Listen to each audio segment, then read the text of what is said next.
Alright, hello! I'm your sprite, so I'll be playing Don't Eat the Cashier. So basically, MC is working as a cashier in the gas station, and they will be meeting 3 monster men. And basically there will be 9 different endings. And so yeah, to choose wisely. And just let me know if the volume is okay or not. If not, just give me a heads up. So I really don't know if there's going to be voice into this one. If not, I can... You eat the cashier? No, Meter Sprites, no! Don't!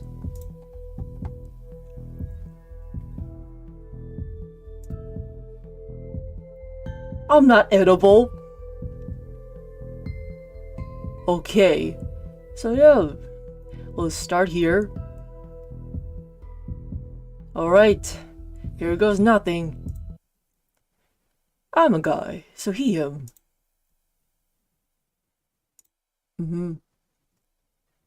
I say 1.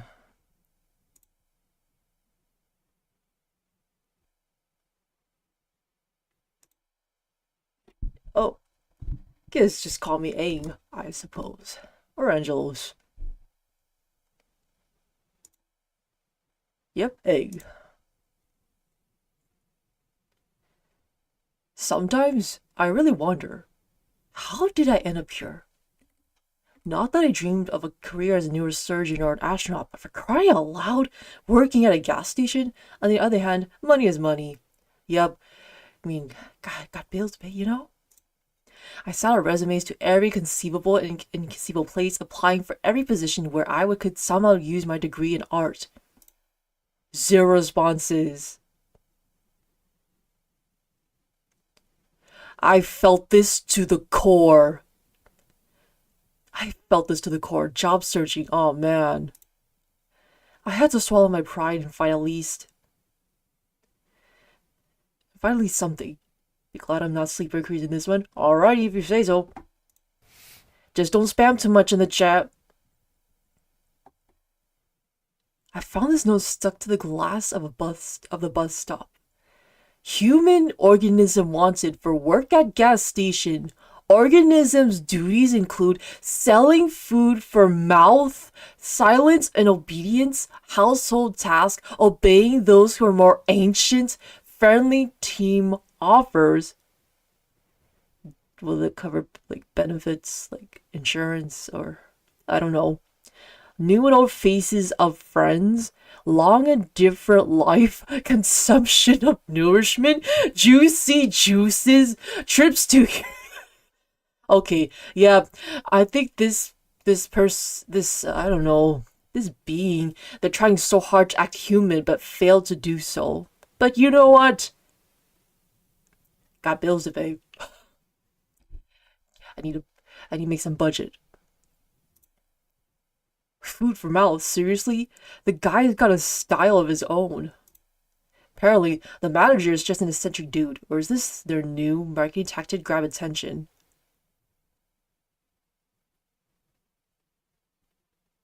Oh, that's nice. Yeah, and maybe in some gorilla stream somewhere, if I had the chance, then I might do a gorilla stream of me playing Cookie Run Kingdom. But really don't know yet. Whatever, people often told me that I have my quirks too, and that's even if they haven't seen my fursuit. Okay, confession. I drew furry before. Long time ago. Say that was years ago, because I remember I did animation memes before. Well, whatever. As long as he's not a complete jerk who'll hit on me or make me scrub the floors with a toothbrush. Are you gonna jinx that? What the heck? Are you the manager? I didn't scream. I couldn't move. My brain fiercely tried to find any category for this in its database. Hallucination? Psychosis? Too many energy drinks? I don't touch energy drinks. I don't touch that stuff. A typical middle manager? That has to be the manager. The monster from my nightmare stirred. Its tentacles crept closer to the counter. My god.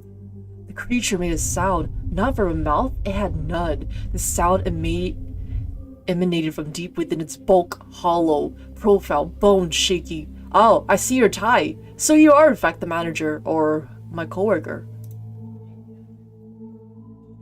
Oh, so you're in fact the manager. I was right. The horrifying manager. But I think he's chill. I think they're chill. What voice can I give for that fellow there?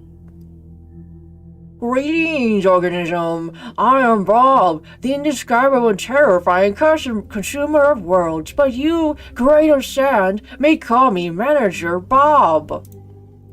No. No. This isn't real. I'm dreaming. I need to wake up. Hello, dreaming. I'm A. You will sell food for a mouse and a baby, for I am ancient. Memorize the rules of this establishment. My patience is as limited as the salary I offer you. Oh, you want the music? Okay.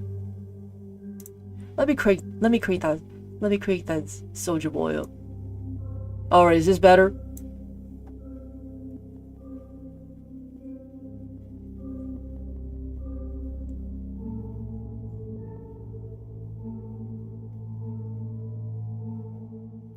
Alright, sounds good.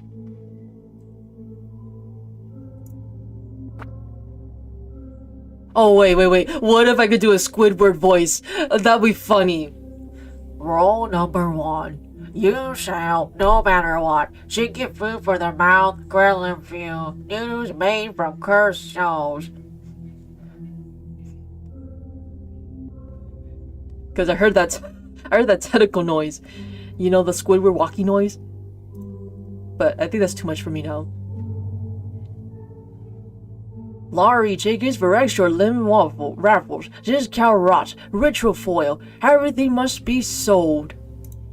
He was directly at me with that creepy, slimy tentacle. Oh, what is that? Who is that? Do they have a name? Are you holding your nose close? Because it sounds like it. Yeah, when I try to do a Squidward voice impression, so I would just hold my nose together like this, and be like, SpongeBob. There you go.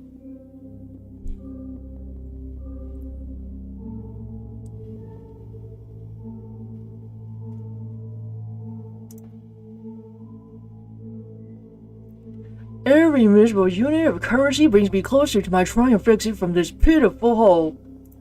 I pinched myself, but didn't wake up. Rule number 2, be polite to customers. Ignore bald spots and werewolf, or watch out for drafts when ectoplasmic and energetic entities are in the store.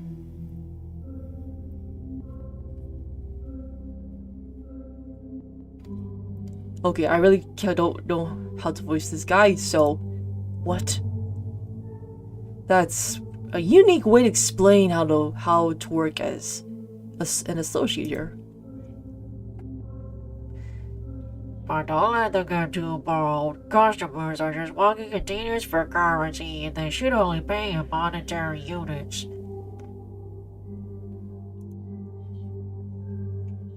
Payment in exceptional dread or hair of the dead is not accepted.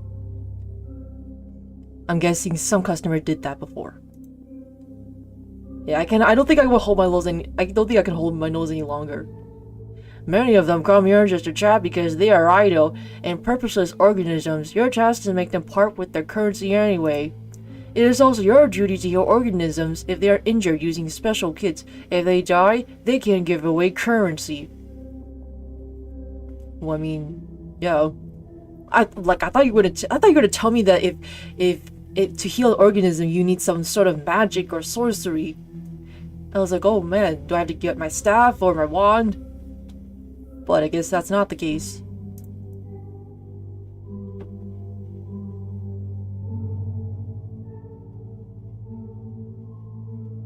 Oh, I can save? Okay, hold up a sec. Let me save.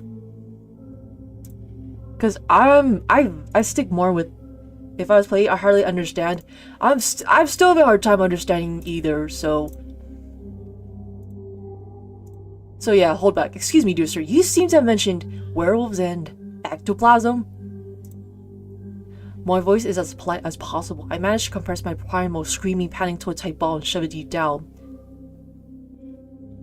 I need that job. Werewolves? And that's not to mention that you yourself are a giant meatball with tentacles, damn you. I shall answer your question, curious polite organism. Werewolves and ectoplasmic entities are just a few examples of the many insignificant life forms that frequent this establishment. What unites them is that they are all slaves to consumption, just like your kind. You mean consumerism? As for my nature, I am your immediate supervisor and the guarantor of your future financial prosperity. You better promise that. I'm at a gas station for monsters. Kind of should do it for minimum wage. This is all you need to know. I agree with the second option. That really is all you need to know. I fear any more knowledge would surely drive me insane. The first time something resembling approval flickered across Bob's many-eyed face.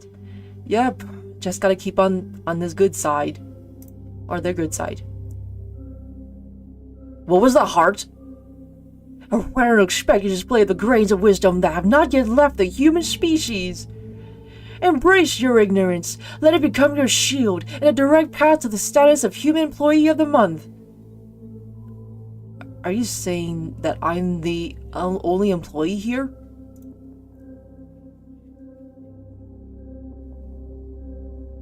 I don't think I want to talk in all caps. Well, though I'm curious, what does the Employee of the Month get? A promotion? A bonus? I was right, it's bonus! A cash bonus of 25 cents! If I can... Wait, 25 cents? Yeah, I have no idea. I understand that you, human, are already extremely excited about this, but that's not all.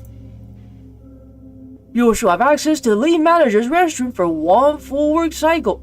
Wait, you have a separate restroom?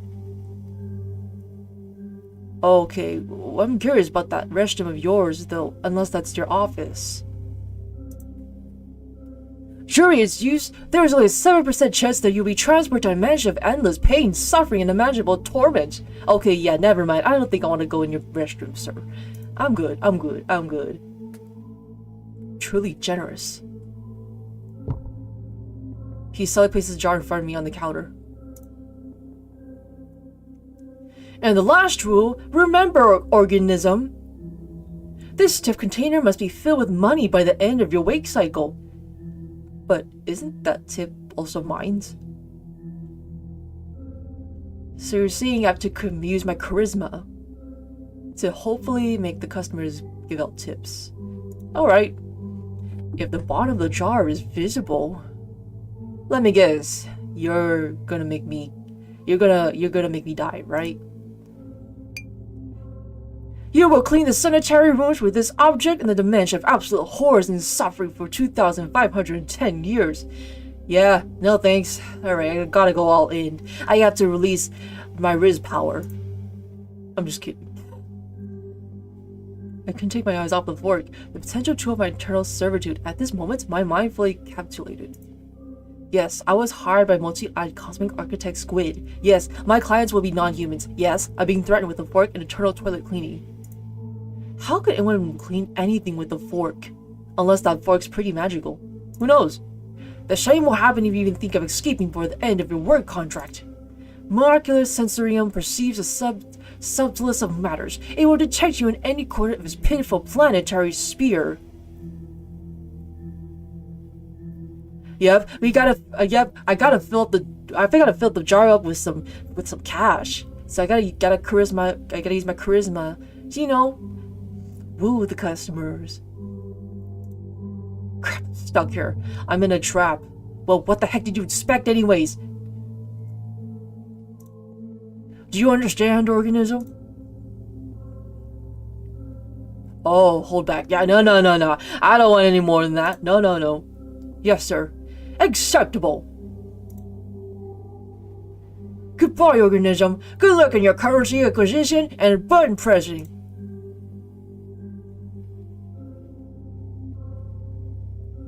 I think I need to know how. Can you show me how exactly? I put the sticky buttons in the vending machine. Bob Central looks at my finger, then at his machine, the back of my face. Oh man, he thinks I'm stupid. The creature sighs.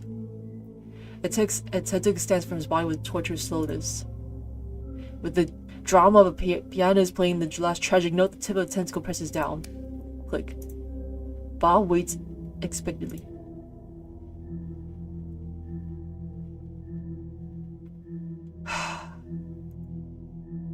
Should I? Because, I mean, is there like some button I need to know? Because I feel like I don't really understand it. Yeah, I'm gonna be honest. Unless he really doesn't want to. Yeah, I'm pretty sure he must have been some really ancient squid. Really ancient one, or ancient entity. I mean, he did say that you would make me clean the toilets for, what, 2,500 gen? That's a lot, man. Didn't get it. The tentacle presses the button again. This time, even twice. Got it now. I bet I can almost see relief in those many eyes. This concludes the briefing. Remain as polite an organism as you are. He didn't turn around as a human would. His tentacles simply shifted his entire mass in another direction with a soft gurgling sound, and he waddled across the linoleum. Finally, he left me alone. The silence at the gas station was broken only by the hum of refrigerators, containing juicy juices, and the buzzing of the neon lamp above my head. I stood in the same spot, as if rooted to the ground. My breath returned to me in a sharp, uneven gasp. My hands were shaky. My palms sweaty, mom spaghetti. The tip jar, which I need to fill to avoid ending up in a dimension of ancient horrors, still stood proudly on the counter. Okay, so, what just happened? Option 1, I've gone insane. That's the most logical conclusion. Prolonged stress from job hunting, malnutrition, nerves, anxiety, or the disrupted sleep schedule. My brain just malfunctioned. Same, buddy, same. But there's one thing that's opposite. Yeah, I wonder where the juicy juices are. I'm assuming it must be some body fluid juices. Like blood. Because, I mean, I will be dealing with non-human customers, right? Yes, that's it. I'm going to wake up on my couch at my dingy rented apartment. I pinch myself again. And nothing.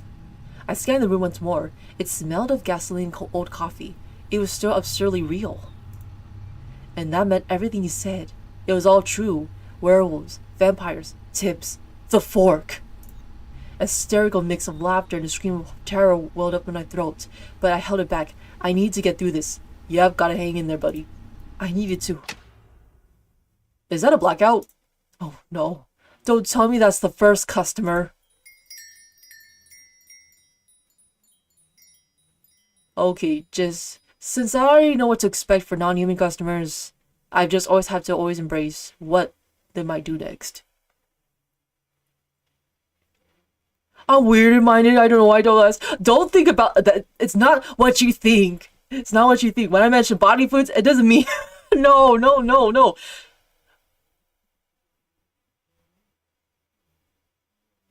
It's fine. Bells? I mean, I'm also weird-minded too. What the heck? Shoot!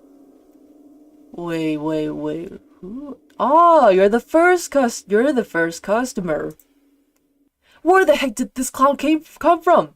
Wait, are you Purits, Harlequin, Jester, Ticket Taker, or you're the Doctor? Cause I don't think I'm in the mood to deal with another clown, you know, just saying. I'm pretty sure I might have been dealing with 5 clowns already. You know, from another alternate universe. Just kidding. It took great effort not to look away from those red eyes burning in the pitch of black darkness. Is he amused? Is he wondering if I'm tasty? Bob didn't exactly give any guarantees that I wouldn't get devoured at work. If anything, find something to defend yourself with, like this gnome right there at the bottom left. Or anything at all. My brain, still recovering from the counter of Bob, was frantically trying to figure out how to break this ringing silence. And I'm assuming you have not bought anything here yet, right?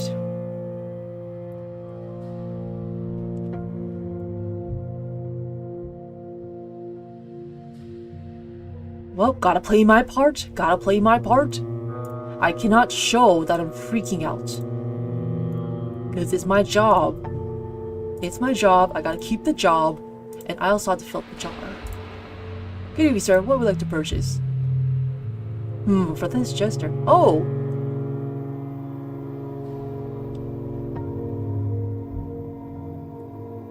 Let me see if I can give him like a bit of a recipe. So, purchase. I would like to purchase your attention. Ah, haha. My attention is not for sale.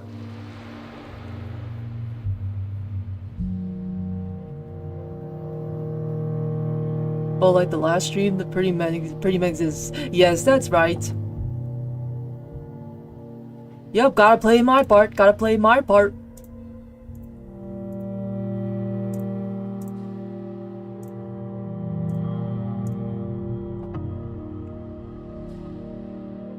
I'm not sure that's on the sales list, however, there's plenty of other things. What would you like to purchase? Ah, yes. That's why I'm here. Another corner of the universe. Amazingly, people live here too, and they trade as well. Yet, well, there's nothing to be surprised of. If you think about it, I expected something more interesting. At least the world of lizards and ancient descendants from Hyperborea battling them. Are you sure about that? My god, another crazy person with a strange way of speaking. And it seems he's in the mood for a chat. So, what is a beautiful, handsome man like you doing in such a dreadful, dirty island of misfortune? Oh, yeah, I gotta agree on. He was pretty concerning, but it's still in development. Oh man, I remember that one ending. He choked me to death. Bro, I'd rather stay clear away from this guy.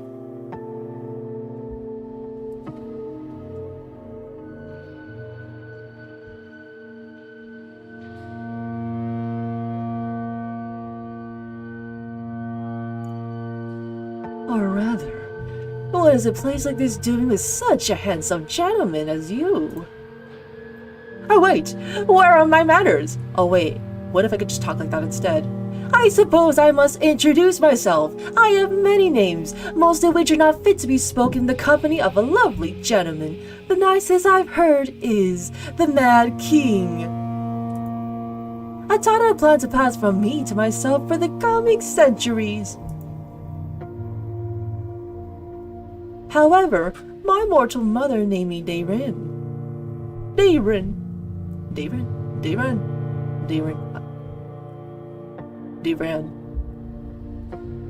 I don't know. Ah, so I'm assuming you're adopted.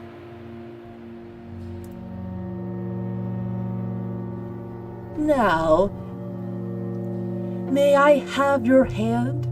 Acting like Shadow Milk Cookie, whatever. Yeah, that's what I'm trying to see if I can voice like that too.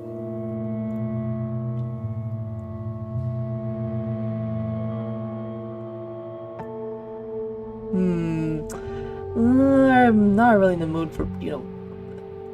But the thing is, he offered, but no, he requested me to give me his hand, but I gotta stick to my part, you know. I don't want to leave with one hand missing. I don't know what he's up to. Sorry, mother told me not to offer my hand to strangers or any other parts of me, sir, oh your highness. He burst into genuine booming laughter. Your mother was truly a wise woman. A masterful stroke of self-preservation. I haven't even been robust so delightfully in, well, at least a century. Others prefer to use enchanted swords and pitchforks. Save it! Yeah, but I'll save my hand. They forget that words can wound too. But perhaps I can still melt your heart. I have an attorney for that. Literally. May I know your name? I have a name tag right there, I think.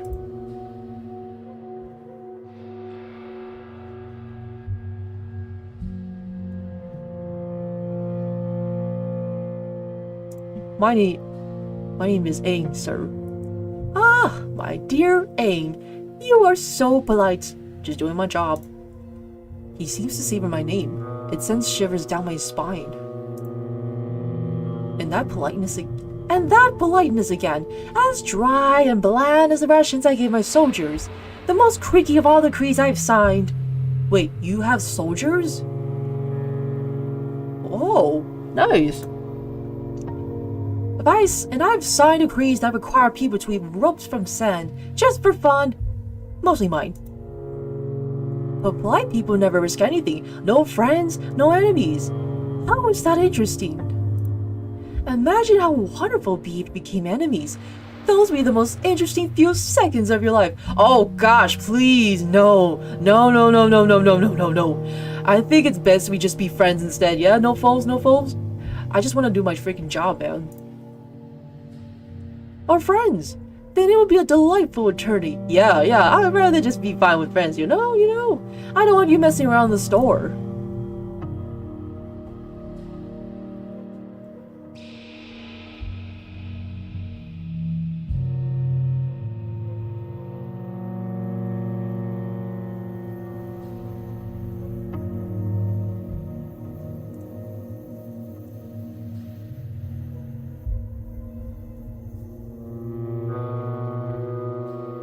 Just don't mess with the guy. Honestly, I'd rather not do the pinky finger because I know that's a promise. And I'm not really good with promises. So. Pragmatism, the dullest of all human traits, second only to complete paralysis. But it's so reckless to say such things as someone could really turn you into anything. For example, a dancing sausage with 100 little legs, or 10 leprechauns in a trench coat, bound by a terrible secret, or the world's largest bacterium, or a kettle that can boil everything except water. I smiled nervously, trying not to show the horror that's gripped me. There's probably no sales course that covers how to deal with such cons. I feel like I'm sitting on a barrel of TNT. Well, that's true, right, MC? I feel like my brain is turning to jelly.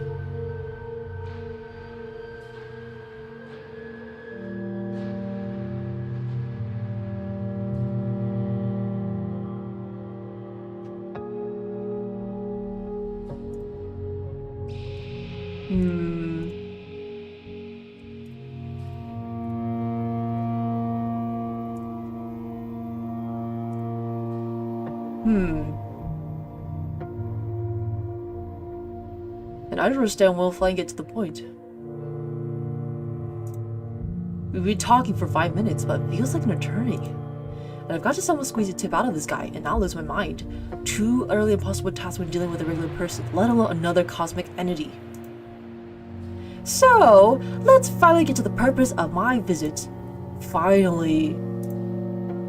It's completely unknown to me. Oh, for crying out loud. Yeah, I know, right?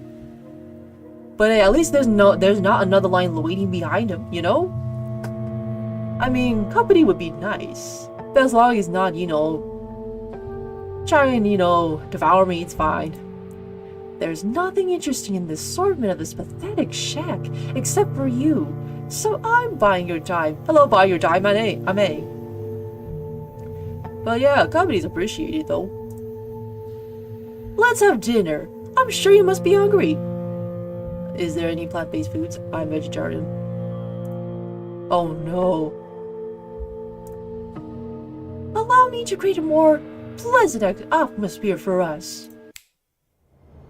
I'm shivering from a gust of icy wind. He just teleported half my gas station to a radioactive dump? What? Or a radioactive dump to my gas station? He sent me to a radioactive dump? Oh dear lord. Oh man. That's gonna become risky for me to become radioactive, you know? Sir, can we just teleport back? And the jar is gone! My freaking jar!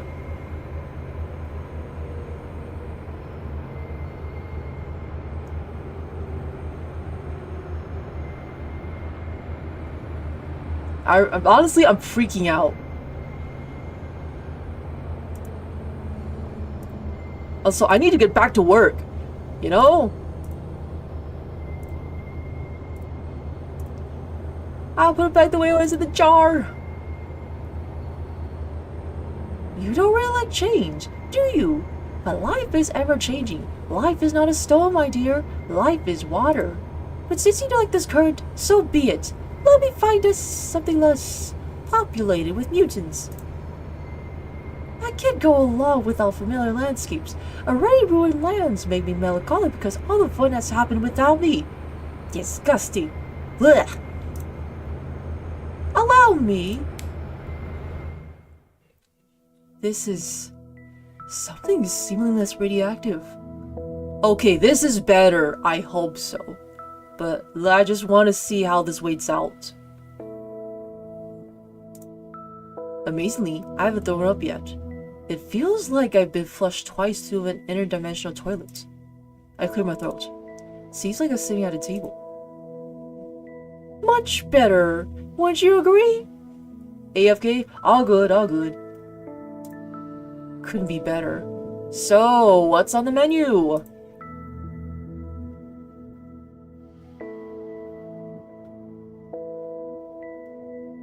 Honestly, yeah, I vibe with this one. I mean, despite me having to, you know, go back to work.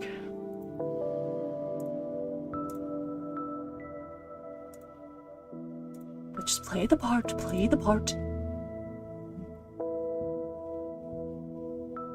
Honestly, yeah, it's beautiful here and strange. Is this your home? Words of a true poet, eh? My two favorite categories, strange and beautiful. This place is much more than a home. It's my cage and my greatest canvas for creativity. Well, mention about my... just like my closet.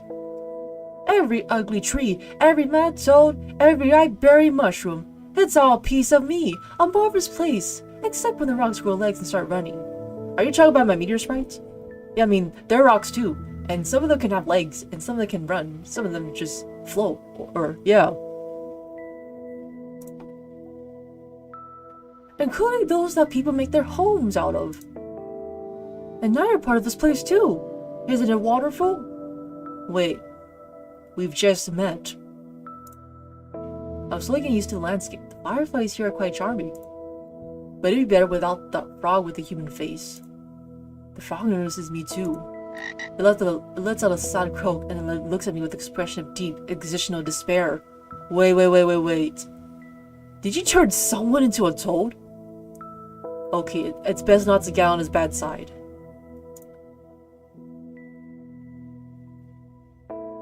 Yeah, just don't mention it. Just... I don't want to risk myself dying and losing my job.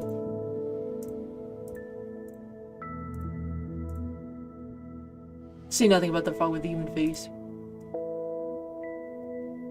Darren seems to notice my discomfort anyway. His gaze follows mine until it too lands on the strange frog. Seems you noticed my pal array.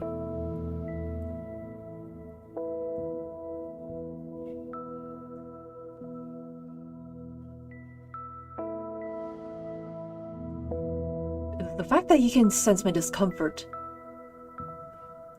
I have no choice but to let out my honest reply. And yep, I see him, he sees me. And he looks at me. And I look at him. He looks at me. And I look at him. He looks at me. And I look at him. He says, I'm sorry. That's Lorraine, one of the brave souls who dared to challenge my authority. My dear friend, who once walked the path of adventure. However, he didn't foresee the possibility of being turned into a frog on a whim. He even tried to wield a sword with his tiny froggy legs, fought to the end. A true warrior. Oh, I need to charge.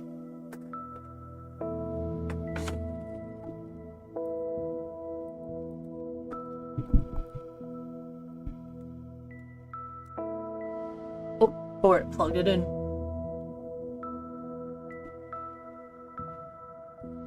Now Now, however, his foes are mosquitoes and bigger frogs.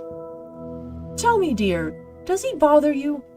His little existential froggy crisis, I mean, is it ruining the ambience? Oh, no, no, not at all. Not at all, not at all. He looks at me with an interested expression.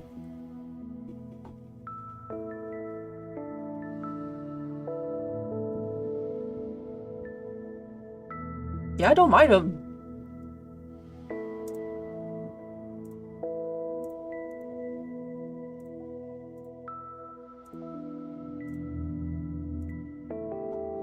I don't mind, Lori. You don't mind? Excellent. I think he really sets the tone for the whole clearing, aesthetically. A living monument to the consequences of poor life choices. Lori, did you hear that? The Lord grants you a stay of execution. You may continue your pitiful mosquito-infested existence. Oh man. Yep, better not get on this guy's bad side.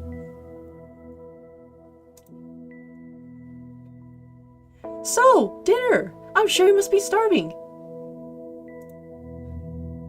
Traveling between realities must be exhausting.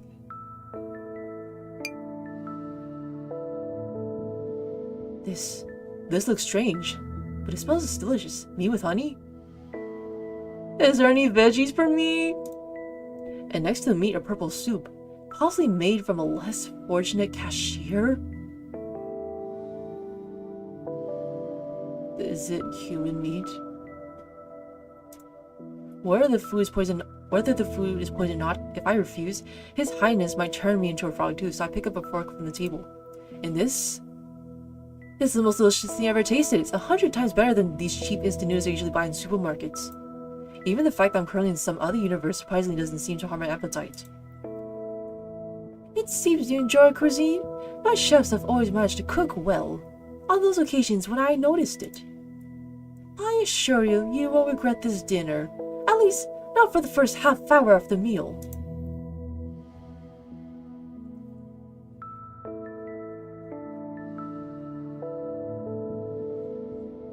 Though, yeah, I'm curious, why are you doing all this, even though we've just met? Do I have something that you want? Yeah. What is it you want, my guy? Welcome back. Why are you doing all this? The dinner, the teleports, all that?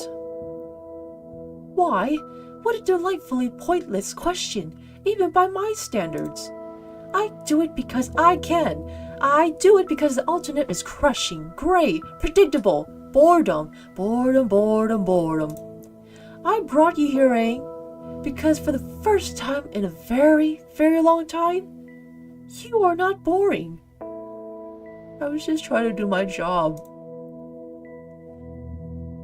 Because you fear me less than my subjects do, and you can hold a meaningful, big, questionable conversation, unlike my subjects.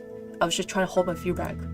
Believe me, when your interlocutor's mind is as sturdy as wet paper, all the joy of conversation quickly evaporates.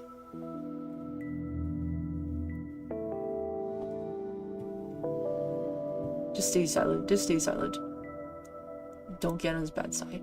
I nod meaningfully, chewing on the mysteriously sourced meat. Best not to delve into this.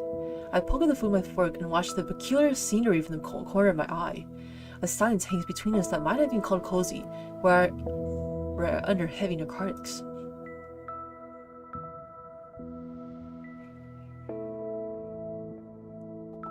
Yep, just stay on the neutral side. Hopefully Bob doesn't mind.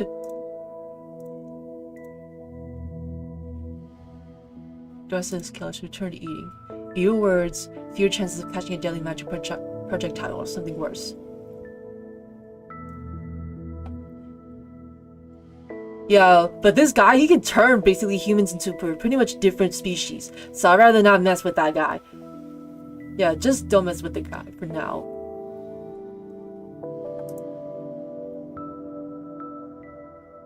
Turn to eating, return to nothing.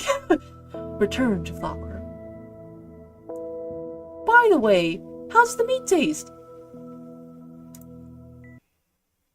Is the human flesh tender enough? Oh, I freaking knew it. I freaking knew it. I freaking knew it. So it is human flesh. My throat freezes halfway.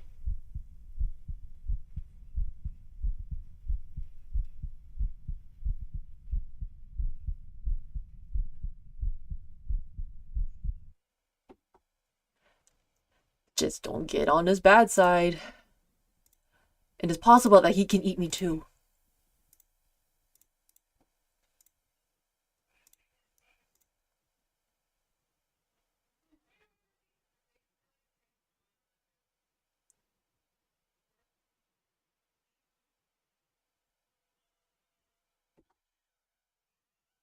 Solve difficulty. Yes, thank you. Quite tender. And while most gentlemen would fain have a fit, you mind your manners. Charming. But don't worry, my little polite marble statue. It's just venison. As far as I can tell by taste, not very intelligent. It's definitely not Timmy, our garbager, who expectedly disappeared near the large kitchen cauldron, perfectly sized to fit in it. Definitely not.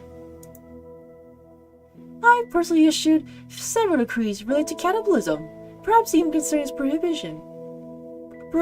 But that's beside the point. I rarely have visitors, and I like to tell you about other interesting guests. After all, it's the most fascinating thing I can share with you. Well, I mean, there's other people that can be named Timmy, but I really don't know. Yes, I don't know if this is a reference for Alice in the Wonderland. I really don't know.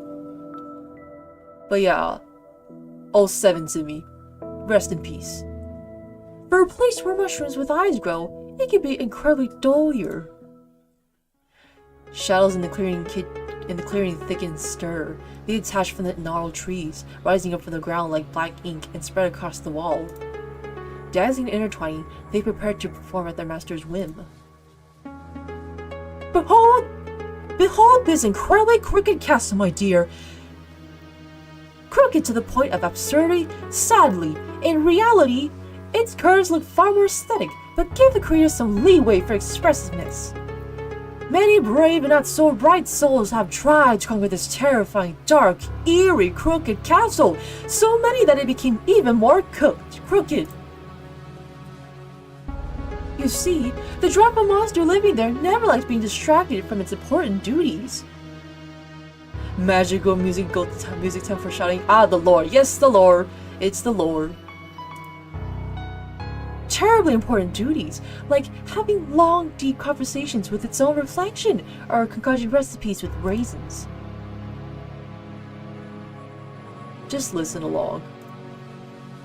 The monster was a tyrant, a menace. He sowed chaos and disorder, mostly on purpose. He had countless opportunities for creativity, and wasn't afraid to use them. He made some people believe they were pigeons and others that they were grains. He would allow his best servants to have windows, fearing that the moon and Bill's sons would get envious and want to take them away, and he demanded they seal the gaps in the doors as well. He locked wizards who came to him for magical gifts in a giant laboratory and promised them power if they invented a kettle that could boil everything except water. Just let him yap. Just let him yap. But behold, a ray of light to the Dark Kingdom, the first hero, Sir Laway the Righteous in honest clanging, self-important glory. He took a need to rest briefly because the weight of his righteousness was bad for the health of his poor back. What if that should have been or was Daron? So yeah, I think the monster above, I'm pretty sure that was Daron. But because remember, Lori was the human frog that we saw at the left. Following rumors spread by the same monster, he found his way through the monster's loyal subjects too. By the way, where did you even find them? Most of my subjects are too busy contemplating the color of suspenders for their suspenders, or lamenting their fate. I cherish them in their imperfection. Okay, I have not played the Beasties for White Lily on Salt Side. White Lily Cookie, I obey you, I suck. No, I don't think so. He's just trying to get rid of David.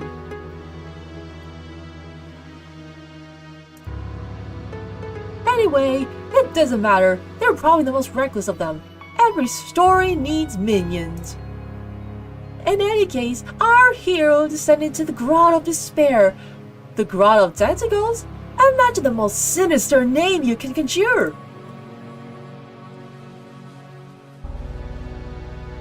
Whoa, these options are funny. The Grot of my parents' disappointment in me. The Grot of Kidney Stones. The Grot of Despair sounds about right. But yeah, just...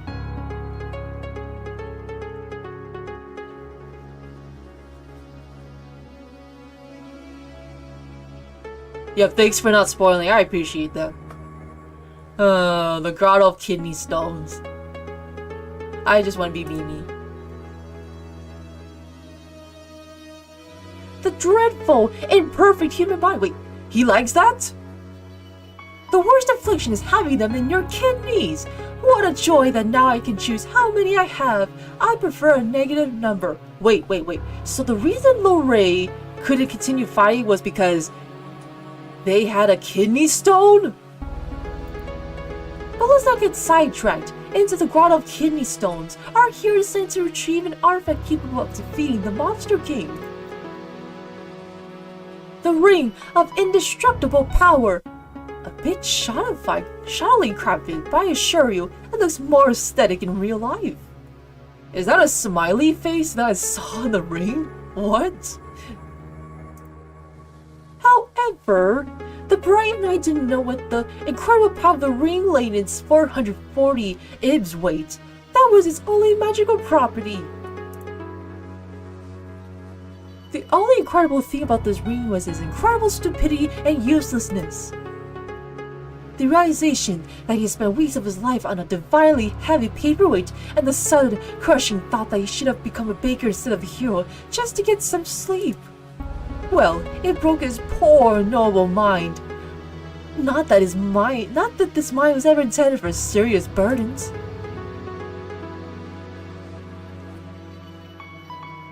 Now I'm immediately waiting for him to continue. So, the knight perished. But then, along came Elmer Eagle Eye. They say he earned his nickname by escaping from an enemy fortress. On the third day of his captivity, he noticed that his prison cell was lacking the fourth wall. Wait. What if Eagle Eye was the person that we ate all along? An archer of legendary skill who tried to kill me with a precise shot. Constantly, during breakfast, while bathing, at balls during sleep, and even while I was devising a plan to get rid of him. The audacity! Man, this guy went ham on him. I hate just killing them. Turning them into madmen is much more fun. And I bestowed a little course upon the elf as well. I made it so that every time he drew his bowstring, he'd hear the most annoying melody to his ears. Shawty's like a melody in my...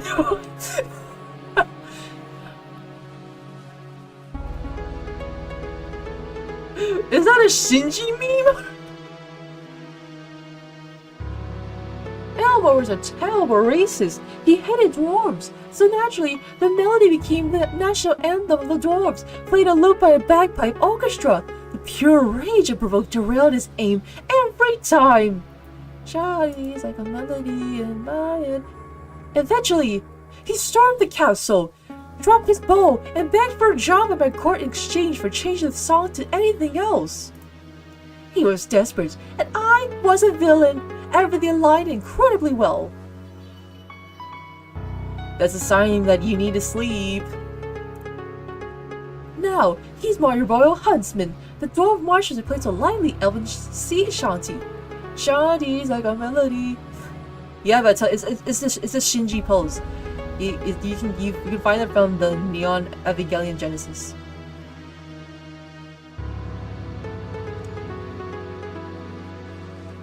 And let no one dare accuse me of being callous and heartless.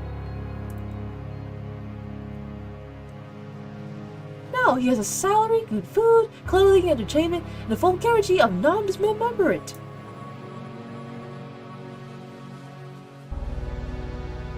Happy ending, right? For me, absolutely. I've never had such a good hunch in my life. I never quite figured out where he gets all those species of animals, but no matter. And finally, the witch, in the classic giant hut, under which you could easily fit another witch. She tried a different approach, seduction. She attempts to charm me, to gain my trust, to become my spouse. A fatal miscalculation. It's a good thing I try not to seduce so. She didn't consider the fact that I never trusted big hats or people, especially when both come hand in hand. And those who wear suspenders and a belt at the same time, a person who doesn't even trust their own pants certainly doesn't earn the trust of His Highness. Alright, sounds good. Also, by the way, just letting you know that if you ever come by to like any other streamers, just don't say that you're gonna post something or you're gonna stream something or post something, because that would count as self-promo. Just giving you a heads up. So just be careful when you type similar like that.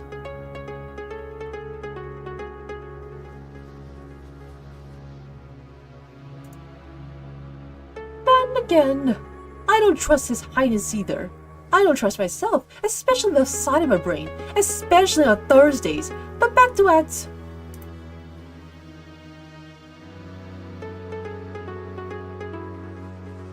Hats don't invoke any particular feelings in me. No love, no hate, not even mild annoyance. Really? I suggest you quickly develop a strong opinion about them. They say it's a highly entertaining hobby, and useless. But any good hobby. Hey, don't you dare say gaming is a useless hobby. Hey.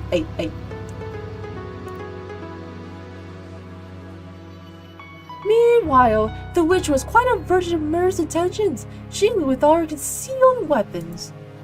Why does the witch need so many hidden blades? She must have been very bad at witchery. In any case, she now resides in my dungeon. And you see, I haven't decided what to do with her yet. Her fate is a blank slate, a story yet to be written. So, I offer you the pen. Me? No thanks. I pass. I can go back to work now. I simply adore random choices. Give me yours, eh? What punishment befits her? What?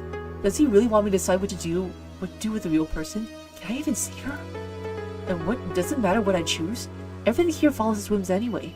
But as long as I play the circus monkey, I have a chance to get out of here alive. Maybe I should just entertain him? Damn, what should I do?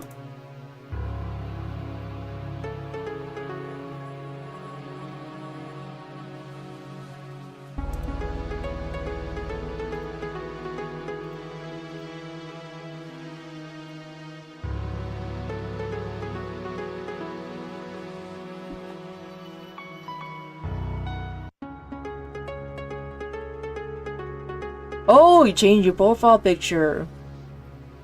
Well, I really don't know. Just depends on feeling. Usually stream around like an hour, 3 hours. Also, another tip. Don't ask other streamers like when are you done streaming or like how long you've been streaming. Yeah, it's just so that you don't make it look like as if you want them to end streaming time. So yeah, just letting you know. Just be careful.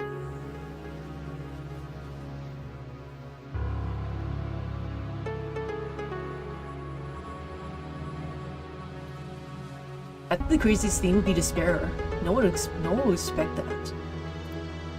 A quiet chug escapes his lips. Using mercy as a weapon of chaos, are we? To forgive her not out of kindness, but because it's the most illogical, unpredictable, and therefore maddening thing.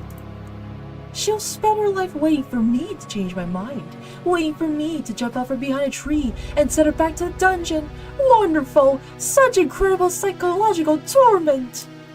So be it. Well, at least she'll be alive.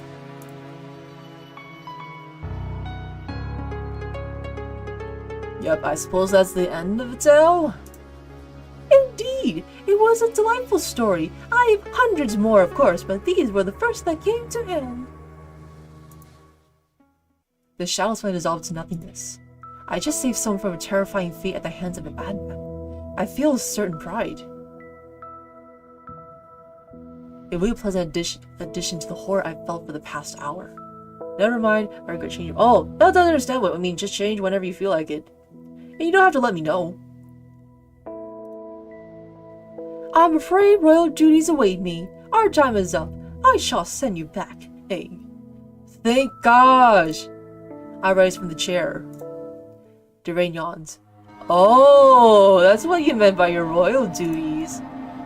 What a astonishingly dull way to spend our time, don't you think? But no worries, I thought of a way to make your journey home a tad more entertaining. Oh, nice. His gaze makes me wary. He snaps his fingers with a sound like quiet clap of thunder. The world flips. A wave of dizziness overtakes me. I fall forward, hitting the ground with a dull thud. Everything around me suddenly seems unimaginably large. My hands are gone, placed by, well, I don't want to look. I feel a ridiculously pointy hat on my head, and a long white beard that definitely wasn't there a moment ago. Wait, what? Much better! I thought that little fella from reality could use some company. I was too boring for him, and he turned me into a damned garden gnome.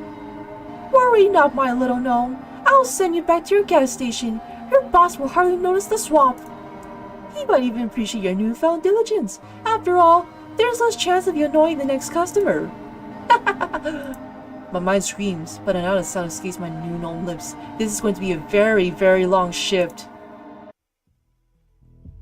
No way! I have to keep playing along? So I had to be more curious then. No way.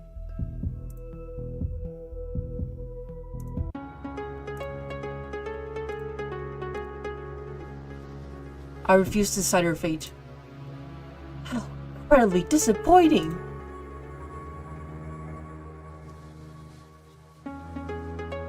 You're offered a blank canvas of another's existence, a chance to paint a masterpiece of suffering or a comedy of errors, and you choose not to pick up the brush. You choose dullness and boredom. Well, if that's your quiet harbor, my dear, so be it. I'll decide what to do with the witch myself. Something's missing from this tale. You never told me of the monster itself. Dear, who cares about these monsters anyway?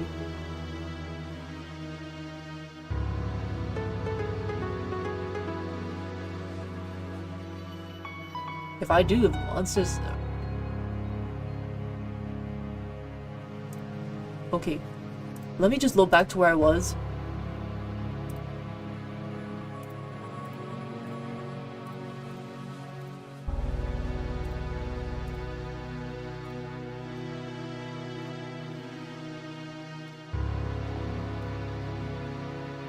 If the monster's in the mug, then I'm the pig, you see? He chuckles softly. Charming, but no, these trappers are just for me. The shadow's light dissolves to nothingness.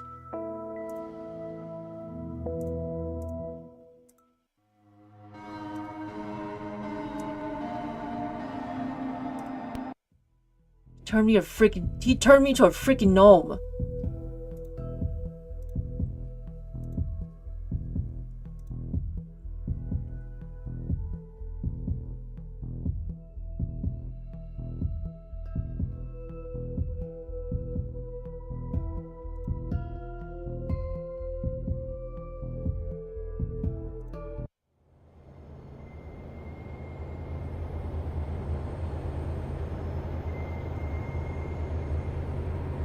So I have to be as entertaining as possible.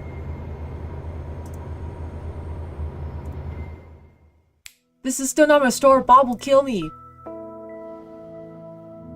Don't worry, my dear. Time flows differently here. In your cage of capitalism, it's practically at a standstill. no one would disturb us, especially not your evil, beady-eyed squid. Such vile creatures. Squids!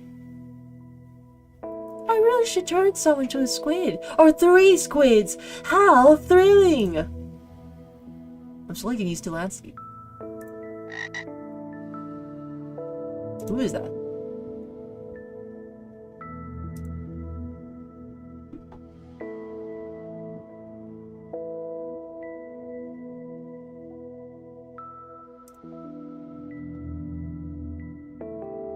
What did this walking sack of manure do besides trying to kill me? Oh, plenty. He swung a sword blazing with righteous fury or some such nonsense. He dared to come to my home, a world born of my shattered mind, and to dictate what the natural order should be. Such an audacious, vile creature. He made such repulsive noises, clanking, grumbling, shouting, praying, threatening, moralizing. The last part was the hardest to endure. But as it turns out, holiness doesn't prevent fragnification or charification. I've found various uses for Lori over the years of our friendship. Oh, the fall of good Lori, the funniest Tuesday of the century, a Tuesday filled with pump, irony, and croaking.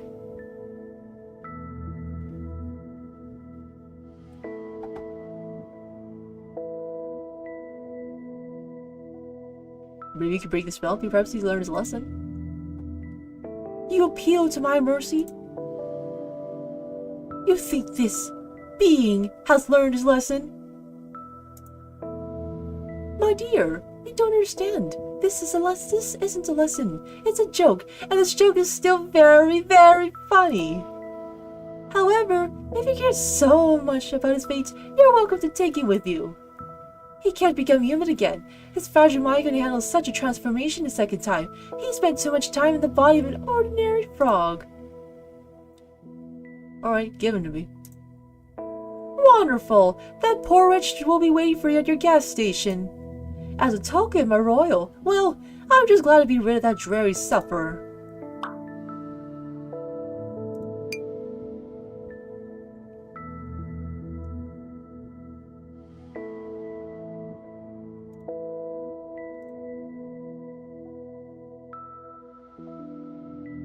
Maybe it's because you keep turning them into animals.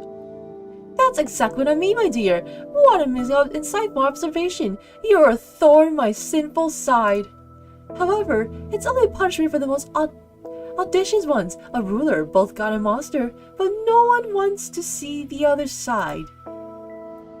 And that's truly a pity. What if it's as good as the first side? Conversely, terrifying. It'll be so exciting to find out. I poke out the food with my fork. What's your favorite animal? Glad you asked. It's right here on a plate. Just kidding! But I do need some time to think. Let's see. The riding flea has its own charms. Very disgusting ones. Carnivorous butterflies are beautiful, but they're dumb and noisy. And as we know, only what's empty inside makes a noise. Or what's in my head. It's always ringing. I think it's a dog. It loves its owner with all its heart, whether it's a saint or serial killer. It doesn't notice the difference. It lives in a constant joyful state of blissful ignorance and misplaced enthusiasm. Creature that finds endless joy in the utterly meaningless. And the utterly meaningless, it's truly inspiring. Dogs are the jesters of the animal world, and I adore them for it. Especially the small, wrinkly ones. And what about you?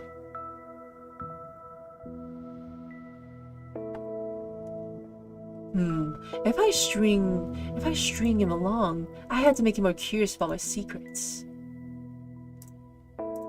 That's the only way to keep him entertained. So, I'll keep it a secret. A secret? From me? How wonderful teasing! A little locked box in your mind, and you'll give me the key. Well, keep it. I won't peek. It'll make the guessing game more interesting. I return to my meal. And just as I chew another bite, I hear His Highness's voice.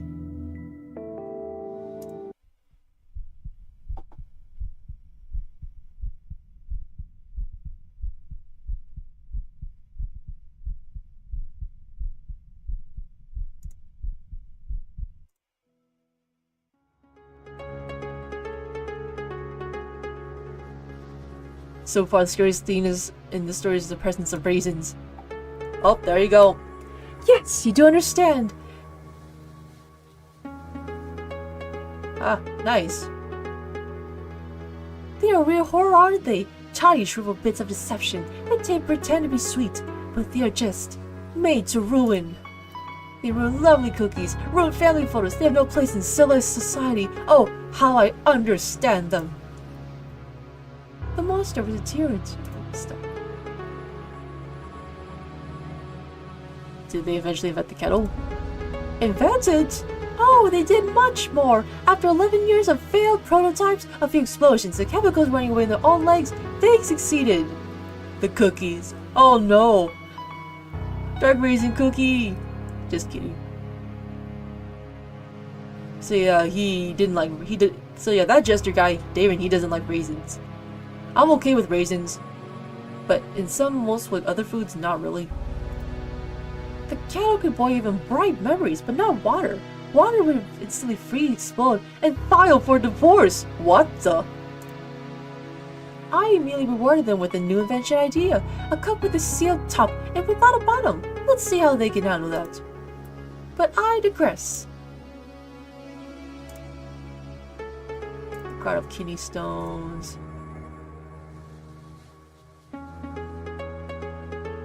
No, the knight. Oh, of course, poor brave knight. Your tender heart mourns for him. It's no surprise.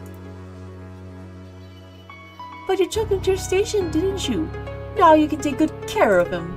His voice full of condescending faint sympathy. So, the knight perished.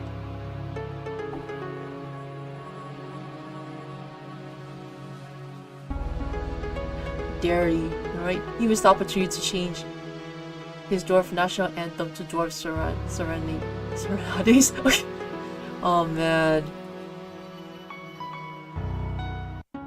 Where do I put this?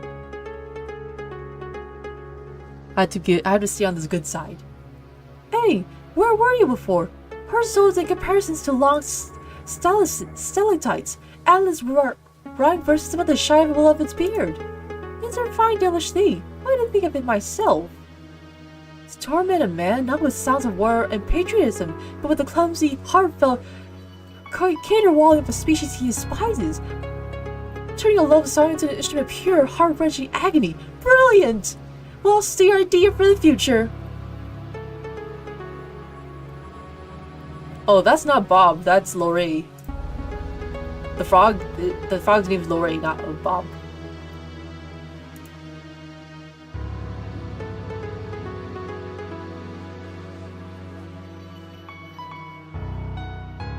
What if I put... Would it affect anything?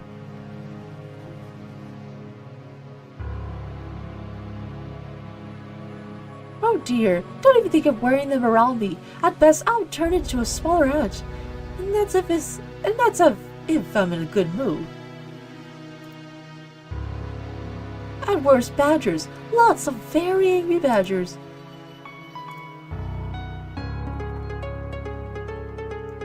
Can I jiggle with me like Lorray? Dear, are you collecting my unsuccessful assassins? How delightful, how morbid. A true menagerie of incompetence. First a frog, now a witch. What's next? Will we ask for Lorray's stuff too? That won't do. Damn, what should I do?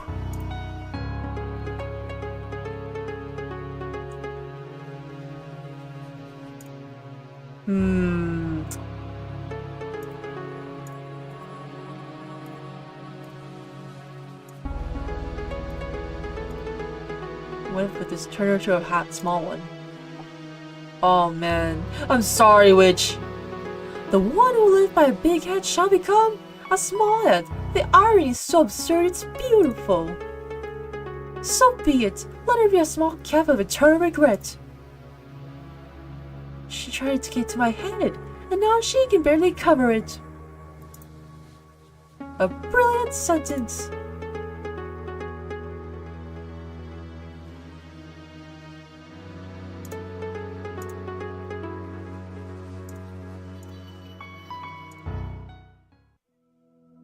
I just turned a living being into a hat, or rather, became the catalyst for it. I wonder what kind of nightmares are warranted in such a case. Oh no! He turned me into a freaking gnome again! I squeezed my eyes shut. I'm alive! Woo! I'm alive! So I have to choose for the witch to, turn into a hat. The light is blinding even with my eyes closed. So unusual after all this darkness. The jar is empty. That jerk didn't leave me any tips. He nearly drove me crazy and didn't even leave money.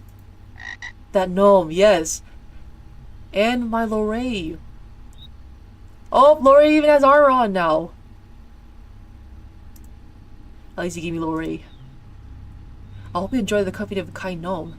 Definitely better than his previous neighbor.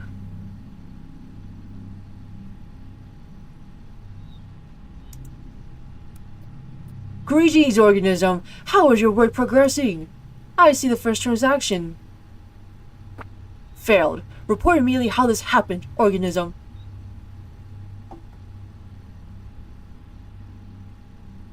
The client tried to pay with existential dread. Ah, yes, that particular currency. The exchange rate is terrible, and it's very difficult to deposit into an interdimensional bank. Always too many bureaucratic complications. So it's also our task to dissuade them from this method of payment and make them pay with regular currency.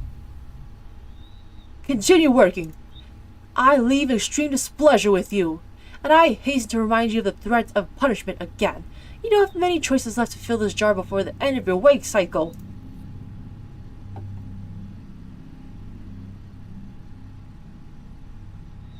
Well, God, please. Goodbye, Mr. Manager. Your title shine particularly beautiful at this time of the day. Don't even try to use private flattery to distract me from your blatant incompetence. Oh, you caught me. The aesthetic quality of my appendages have no bearing on your inability to extract money from paying clients. Oh, so yep, that's Bob. However, it is noted he's blushing. I think I accidentally rizzed him. Goodbye. Well, at least I live, right? He steps across the floor to his office. It's 11 p.m. Oh my. It's almost... I'm pretty sure it's almost 12 for you there. As soon as Bob's rhythmic wet slaps fade away, a deep silence descends on the station. Alright, who the heck is next? One moment I'm a surreal force, dying on purple goo with a mad god. The next moment, I'm being scolded by a multi-eyed tentacled monster. How do you know? You told me that your time zone was at 11 p.m., right? So I'm assuming it's almost 12. You told me. Maybe these are all just my deathbed hallucinations.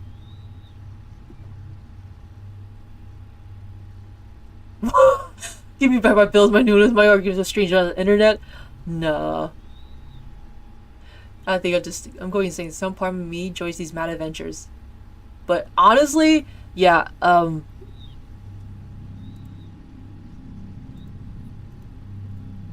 just go along with the ride.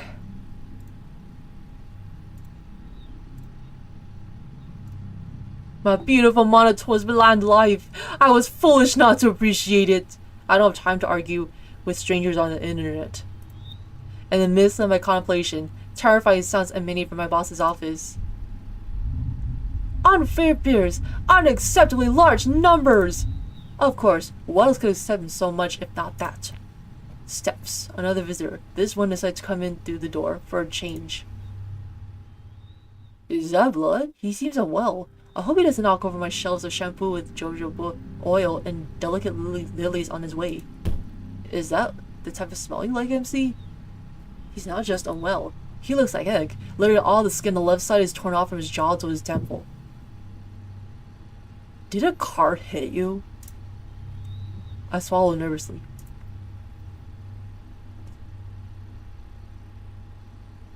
What kind of meat grinder has this guy been through? He looks like someone who could rip me apart if he doesn't like what he hears.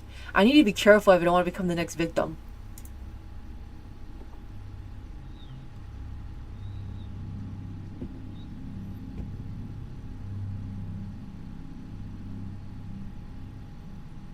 How's life, sir? Freaking awesome. You're almost dead, man. Yep. Fudging awesome. Like a fairy tale. Thanks for asking. He would dramatically light a cigarette and stare into the void right now, but it seems he doesn't have the strength for that anymore. But he clearly wants that. He wants to. I do too, even considering that I don't smoke. This profession is going to drive me crazy one day. Words clearly come to him with great difficulty, which is probably not surprising for a man without half a face. He cleared his throat, but it doesn't help much. Let's see. What if I give him a deep voice, like, I need blood. He tried to smile. It would be charming if he still had all the necessary muscles for that. Now, it will haunt me in my nightmares, among other things. Wait, are you a zombie? No, I don't think you're a zombie. The client pauses again briefly to clear his throat.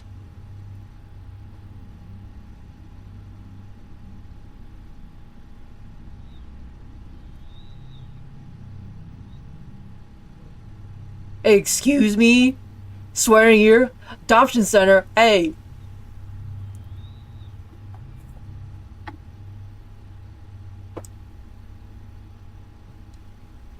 Let me see what we have. We don't do transfusion here, no IV drips, just discount rot.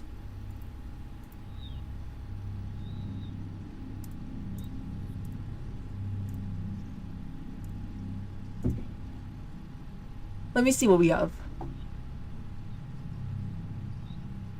I wonder if you can hear me through my deep voice, because when I tried doing the deep voice, because I put the filter on for noise suppression, but if you don't hear it, just let me know. Yeah, good choice, my pretty boy. Step to the storage. Just in case. He suddenly leans forward, boring into me with his remaining eye. Go and find me some goddamn blood! Whoa! Aye! A strange pressure builds in my head and the edges of my vision blur. An unyielding command blossoms in the center of my mind. I don't know why, but I feel a strong urge to find blood right now. Oh man! So yeah, please do not spam too much in the chat, please.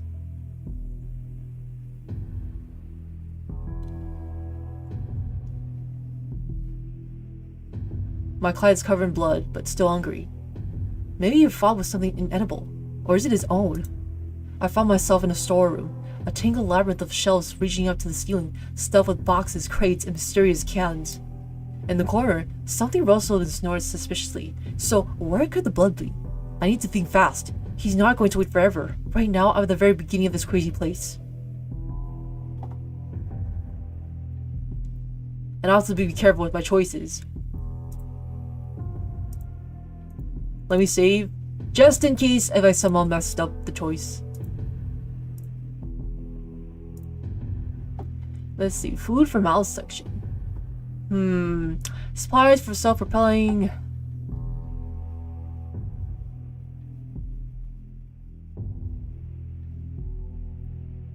I feel like the food for mouth would make the most sense, but just go to the items that inspire pensiveness.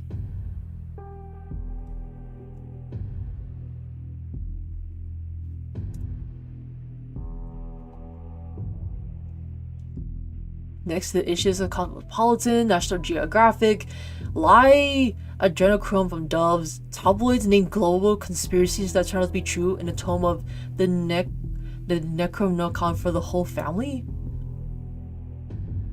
Wait, MC, no, this is the wrong section! Oh man, I'm gonna get killed. On the floor, I find a gothic novel about forbidden love with a vampire, bearing an incredibly dramatic title. Are you saying that I need to offer my blood? Oh my gosh. Sir, would you like to read the novel Night Sucker? Oh my gosh. I think I would choose that option.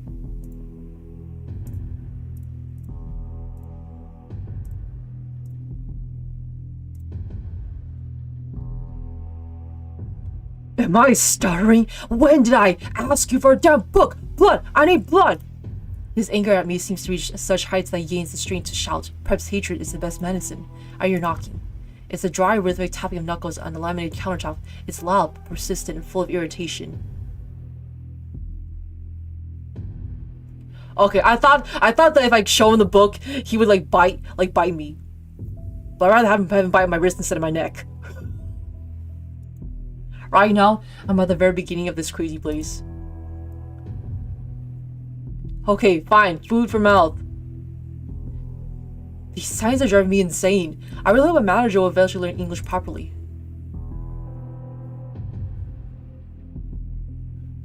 I'm surrounded by pure madness of anxious packaging, and even in front of the department entrances, there's some baby food for our Starbucks piled up. I'm practically trying to decipher the crooked inscriptions. In front of me are sections with food for mouth.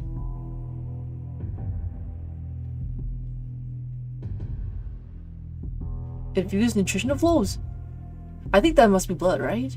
Here are endless shelves of drinks next to Coca-Cola, bottles labeled with liquid regret, and primordial broth in the house with nucleotides. What the heck? Canes labeled Brabsy, vodka, Suchnico. I love to meet the person who came with these names. I have no idea. I check each shelf, pushing aside cans of essence of ships and giggles, but find nothing resembling blood. The closest thing is liquid hematogen in a giant wooden container. It smells worse than it looks. I go back. Maybe it's my regeneration or something else, but he seems better because I hear impatient footsteps. Great, now he's fidgeting. He can't sit still anymore. This isn't just impatience, it's anxiety, and I really don't like where this anxiety could lead to. I need to hurry.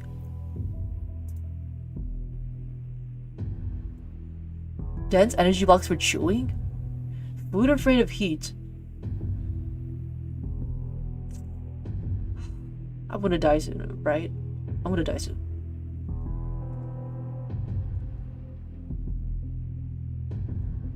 Dense energy blocks for chewing?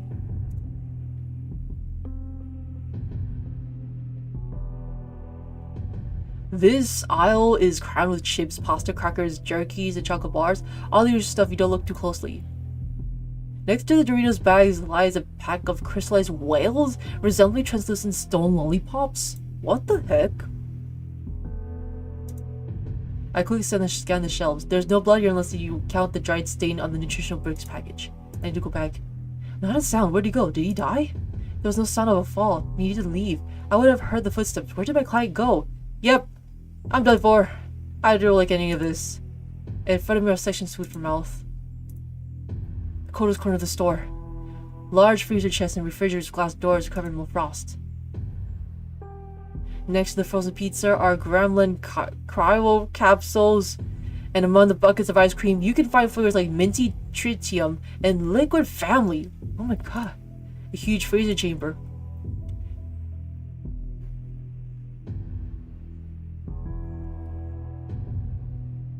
Spare parts of human organisms.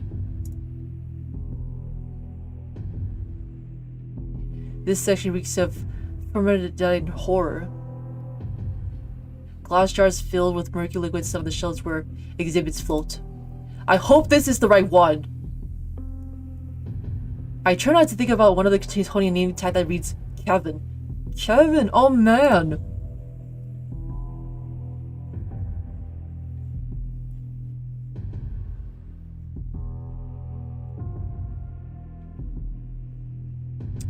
Oh man, I don't freaking know. I don't know whose blood to take.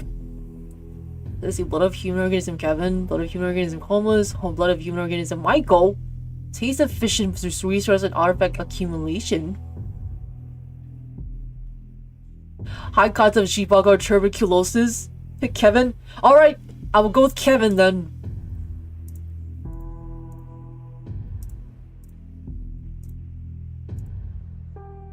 I hope it is. Alright, let's choose the Kevin.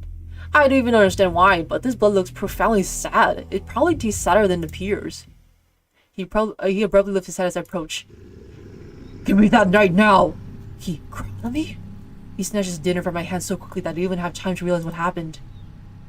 Having drained the jar with Kevin, he pulls away from his lips, a strange expression across his face. Frowning, he peers at the label.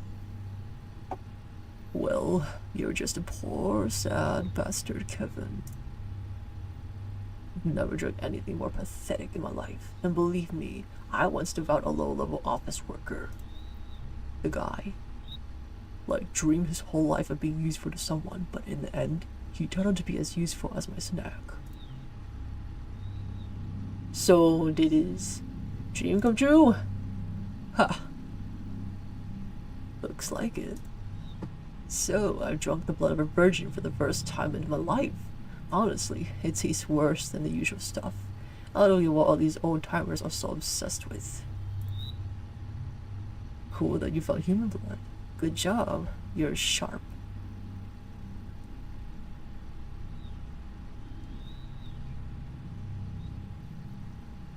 You are really so random, Timekeeper. I don't know what's going on with you.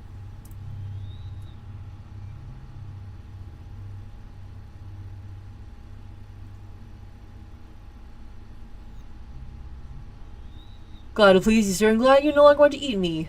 Feel free to ask. I mean, customer service, you know, customer service. He gives me a crooked smile from his newly restored rogue-like face. I'm going to wash my dirty face. Don't get bored. While he's not here, I have a perfect opportunity to wipe away the blood stains. I'm just scrubbing a pool of blood. On my first day at work. An interesting story for Reddit. A wonderful tale. I'm doing just fine. Nobody has eaten me.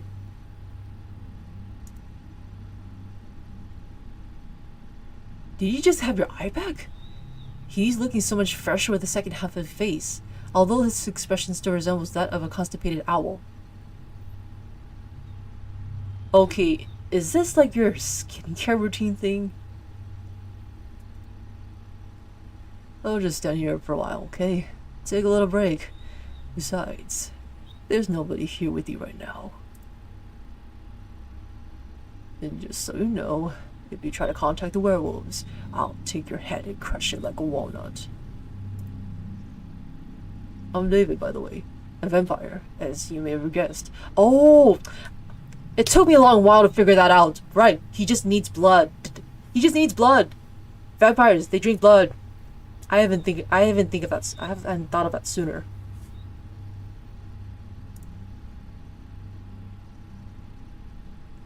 What an incredibly interesting way to start an acquaintance, especially that part about the walnut.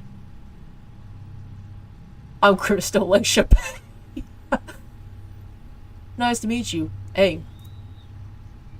Okay, Aang. I knew Aang once. He used to trade kidneys in Venice Beach. He was a good boy until he got packed up. Wait, what? Wait, what? There was another person named Angelos who sold his kidneys. Wow. He's trying to provoke me, deliberately sharing the dirty details of his life to see how uncomfortable I can get.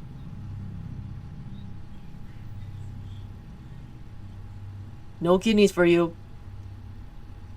I have to impress this man. But I feel like he's somewhat chill more than the jester.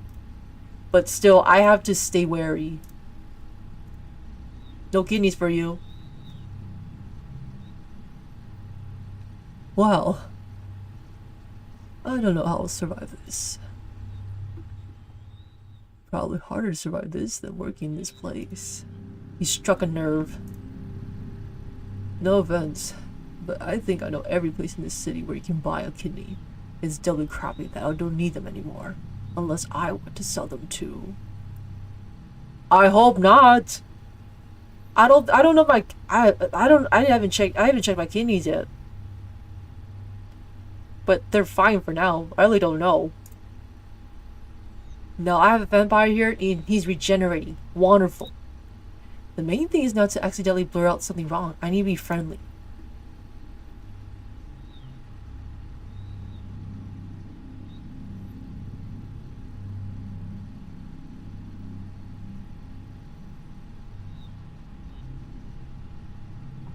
I have to be friendly.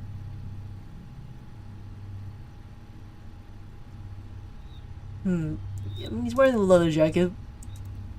Gotta stay on this cool side. You know what I mean?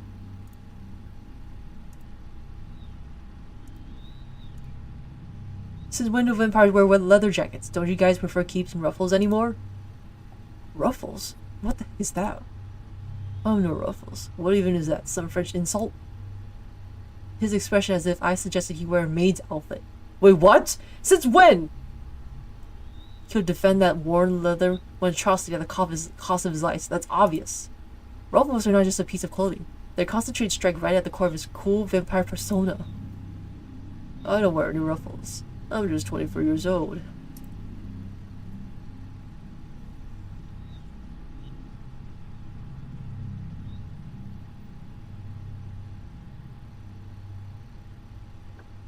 And just explain to him. I mean, he has no idea what the heck that is. So just like, when looking at his face, it's clear he didn't understand a single word of that. Ruffles are like a lace bib for adults. I wonder what grade did he drop out of school? You can say that.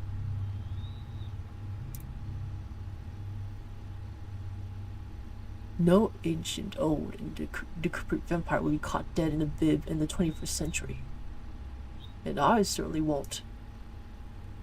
In places where I usually hang out, that kind of outfit would definitely attract unwanted attention, and probably from the psych ward nurses. I must have been picturing ruffles. Maybe that's why he's such a slob. He doesn't wear ruffles. David slightly grimaces as he moves his hand. Damn, what? Oh, you're fighting with a werewolf. Probably not all the wounds they have healed completely. And does being a vampire doctor fall under my duties? I think Bob said it was mandatory. Deep voice? Yeah, I'm trying to do it. Like, I know my voice sounds high, but I'm just trying my best to do the deep voice. I'm trying to make sure that the voices suit for the characters, in my opinion. And okay, yep.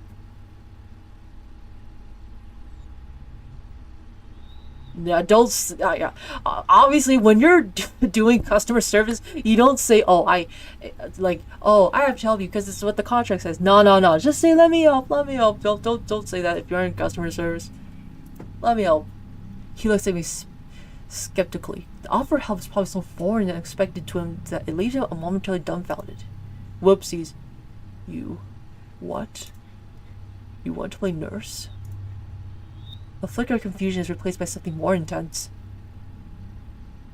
It's just a couple of scratches and a little piece of ass that will go back on its own. I'm fine. So you're saying somewhere of a piece of your ass? Oh man, dang.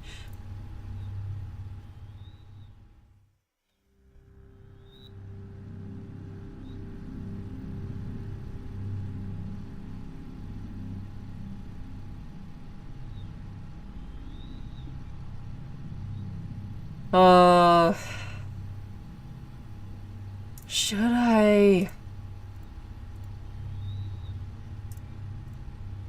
Yep, my overthinking is taking over me right now.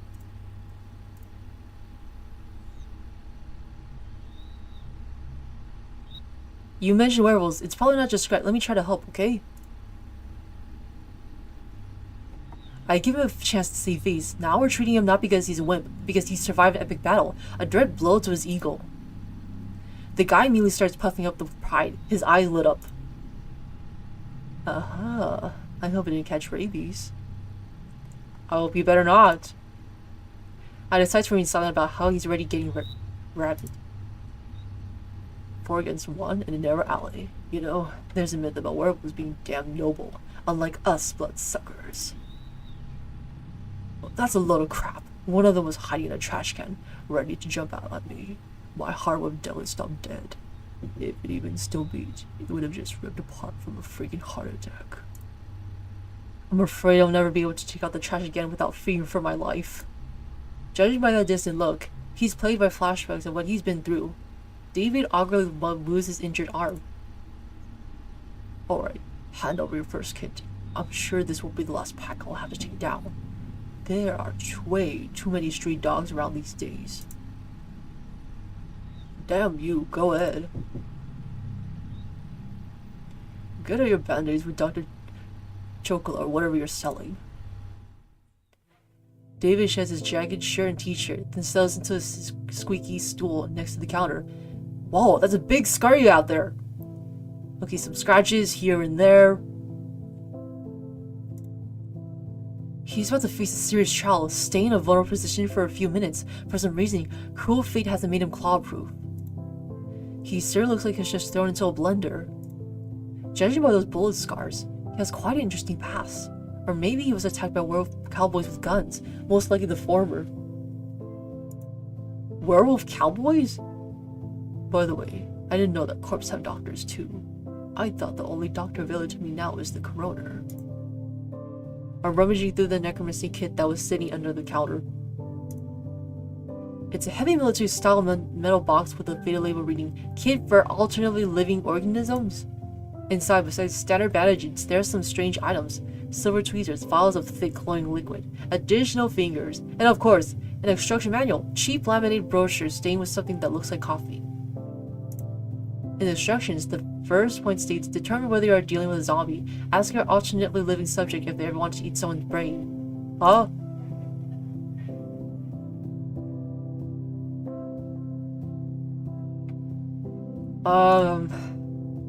Just go on with it.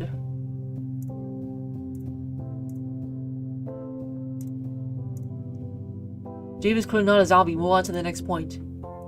He glances skeptically at the pictures flashing the instructions as they flip it over. Zombies, necromancers, abominations made of bones, flesh, and cabbage swirl in front of his face like a mesmerizing kaleidoscope. And all of us lives in the city sewers. I don't know how you're going to use bathrooms now. It would be great if you didn't notice that. Why do I have to deal with all this? I still glance at my visitor. I wonder if werewolves just called him up or if he managed to kill someone too. My instincts, something out of the Stone Age, suggest that he could have. The guy has a killer's gaze. You see someone like him in an alley and your hand automatically reaches for your wallet and phone. I lower my eyes. Next point. Let's establish the nature of the injuries. What kind of wounds could werewolves leave?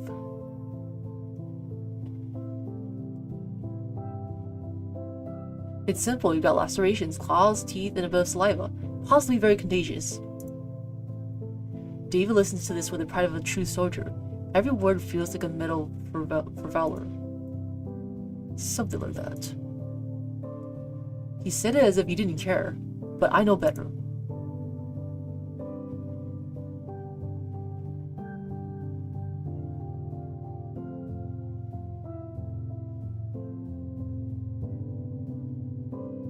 Yep, just gotta stay on his good side.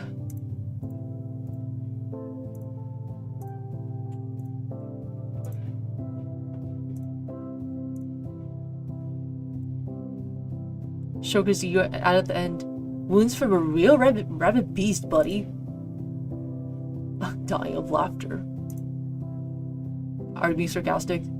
He chuckles happily, trying to hide a glimmer of pride behind humor. But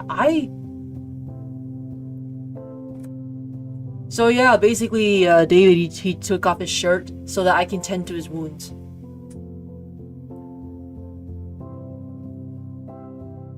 Trying to hide a glimmer of pride behind humor, but I won't be fooled. David is no longer just a wounded sucker. He's a true gladiator, having survived a battle with rabbit beasts. Absolutely epic. I read through what medication I need and grabbed the regenerating extract for alternatively living life forms. Now all that's left is to apply this stuff. I dip my fingers in the jar and... Sully, you grabs my hand. Do something wrong and rip your tonsils out through your ass.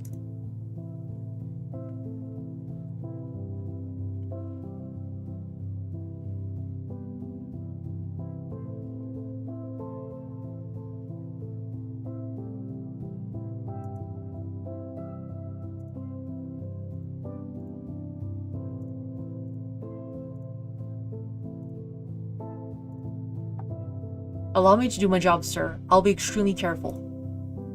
The phrase of any faceless representative of the service sector, my perfect shield against the surrounding world and the rude vampires that inhabit it. Watch yourself. You won't get a second chance. No, not my vampire doctor's license.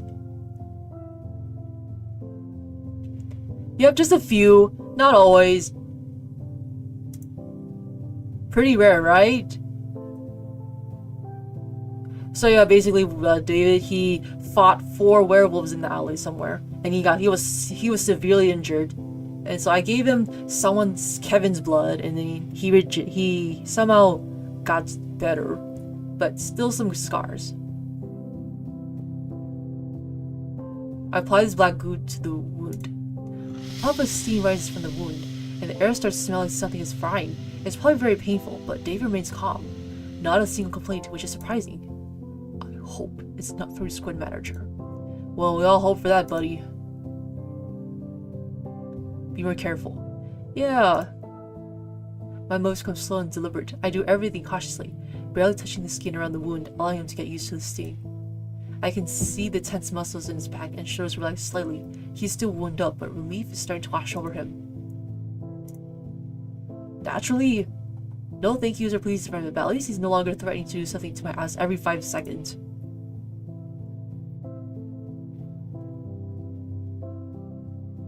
Distract with conversation. Yep. You know, when you're trying to someone's wounds, at least distract them so that they don't really focus too much on the pain or the stinging feeling. Just medical tips, and just to be sure, just look online. You know, David, every noble knight needs someone to tend to his wounds after great battles. Oh, I guess good time zones for you, then. What are you talking about? What night? What battles? I fought in the alley stinking urine against a bunch of dirty werewolves for territory on the outskirts of this godforsaken city. They tore my pants, and I had to take a few pair off a junkie who was lying in the middle. Oh man. I think if I did too much of my deep voice, I'm starting to burp more. Who was lying in a puddle nearby? What am I? A knight of what? The knight of torn pants. Say with the pomp of a medieval wizard. Say with the pomp of a medieval wizard. You are a wolfhound knight. Go, good egg. David sees this almost affectionately. It seems we're making progress in our relationship. Yippee! I'm not dying.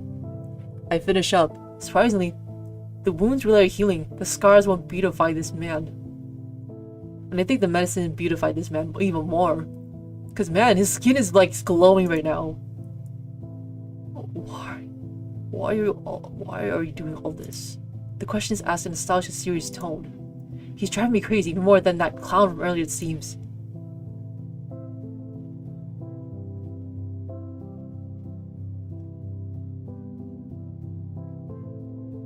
Why, you want tips and to go home, play The Sims, and watch stupid shows?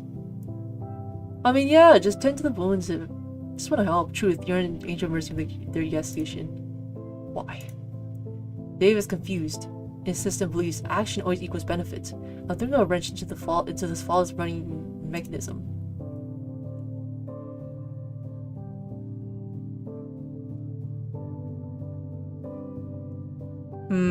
Should I?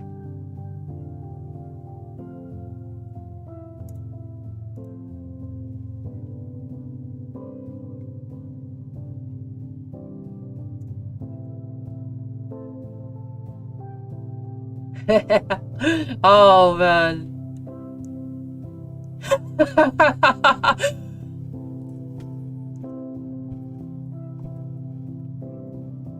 I mean, I gotta keep messing with this guy.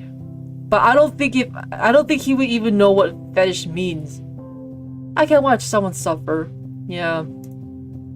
Oh, God bless your noble heart. He shifts awkwardly. Clearly, he's uncomfortable and accustomed to being the object of compassion, so he immediately hides behind yet another sarcastic comment. What can I do? I feel sorry for every little kid on the street. Sometimes I even feel sorry for especially large, nasty, troublesome kittens. You think he's a kid? It must be tough living with someone like that, huh? I bet you have 40 cats living in your apartment. All of them are strays. Dave reads me like an open book, and it's amazing that he can even read at all. Most of the time, hope isn't altruistic. People always want something in return. Money. Favor for you to take them off the hook. Helping people for no reason is like throwing stuff against the wind. Alright, moving on. Screw this. I also don't care what's going on in your head. This is the most unconvincing lie I ever heard in my life. He clears his throat. Thank you. What? Am I hearing things? I thought he didn't know such words. I'm even afraid to breathe, so I don't scare off this rare exotic display of politeness. He says that word as if he's pronouncing it for the first time in his life. I would be surprised if that's actually the case. Just a couple more seconds and he's back in front of the counter. So, the client's fed, cleaned, and healed. Yet he's still here, not putting any money on the counter, and the chip jar is lacking. This is his fate. If this is going to be the second guy of the night who skips on the tip, it's going to end badly. Bob said the bottom shouldn't be visible. I look at him, he's supposed to be full of energy, but instead, he looks lost. Dave is deep in thought, in that dark, gloomy little place that occupies his mind.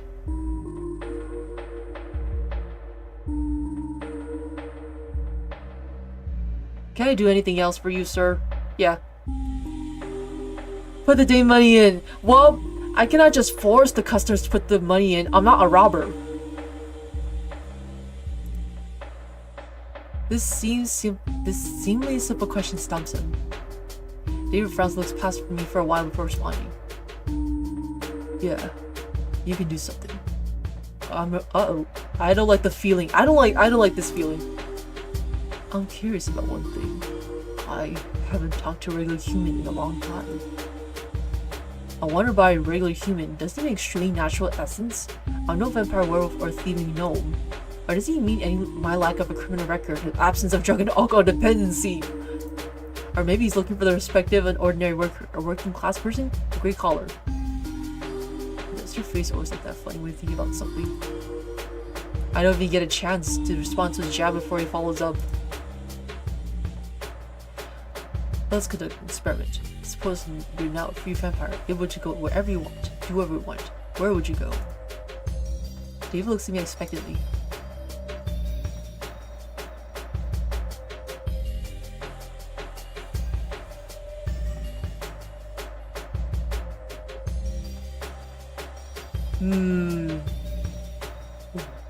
What weaknesses will I have?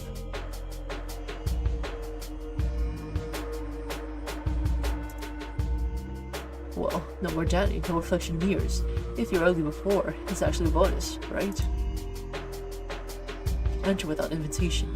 Garlic doesn't scare you either. Thank goodness! I can still eat garlic! Holy water is trickier, depends on the situation. Steak works, but piercing your chest would be quite the challenge. Piercing any part of you is quite the challenge, actually. Your skin is like steel, unless a particularly persistent werewolf comes along. Well, at least you can enter without invitation. No need for unnecessary chit-chat with people. David looks at you expectantly.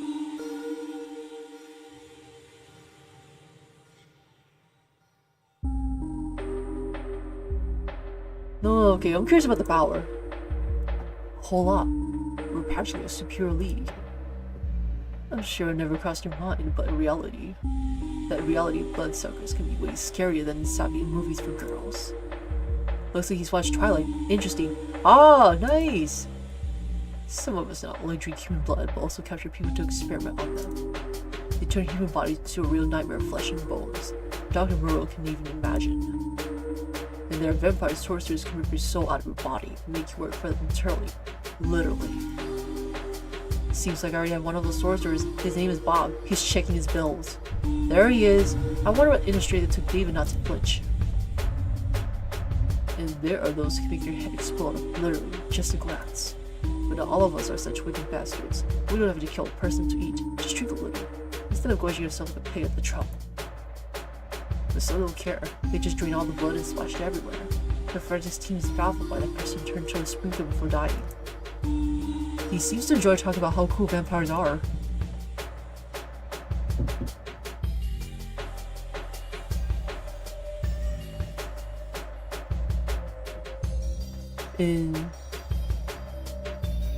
Which of these do you have? I got a decent list of what I can do. I'm not complaining. Imagine it, you never get tired. You can play all night long. trick on my log. You're stronger than 10 thugs combined. Well, except for 10 rogue thugs. That might take some effort. You go to shrink down, find somewhere you can turn to a tiny bat. Ooh, nice! Your reflexes become 100 times sharper. You feel everything. You see everything. You can hear rat pests a block away. I don't want to hear what rats are up to. Oh lordy. That's just an idiom. You can ignore it if you want. All vampires would go and see if that was true. Oh my god. Do I look like a madman? Well, I decided to stay silent. He continues. And finally, you can make people do anything you want. Absolutely anything.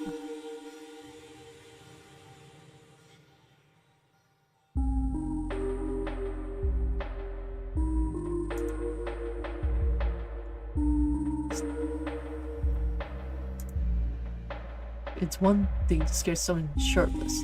They're given just to avoid being harmed. It's another way when they act with full confidence that it's what they want. They don't even realize they're just vampire pawns now. Yes, I think I get it. He pulled that trick on me too. Maybe it smiles, but this time the smile is strained. These are the words that someone's stuck in a way with artificial connections, and that's really threats. Fear and supernatural compulsion are the best foundations for a strong friendship.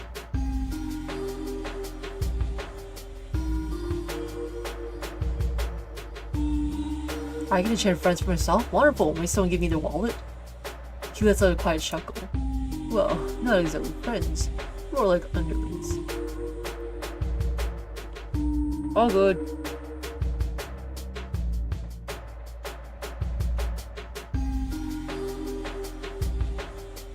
More like underlings.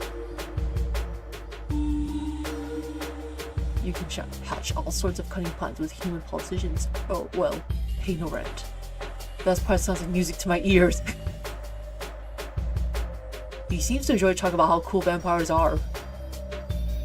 Back to your question. I'm ready to tell you my decision.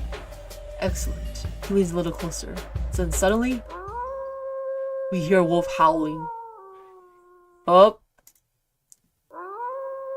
Oh man, I don't even have time to blink before David vanishes. Now he's a little bat hiding behind the counter. Oh my gosh, that face at the left, it's freaking hilarious. David. Also David. That's golden.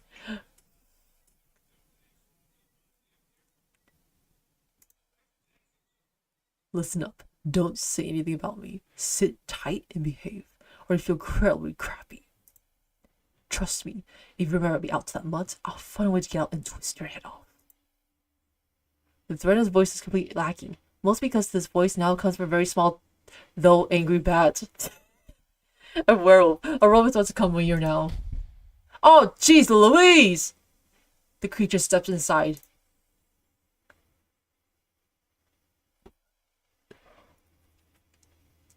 Good evening, sir.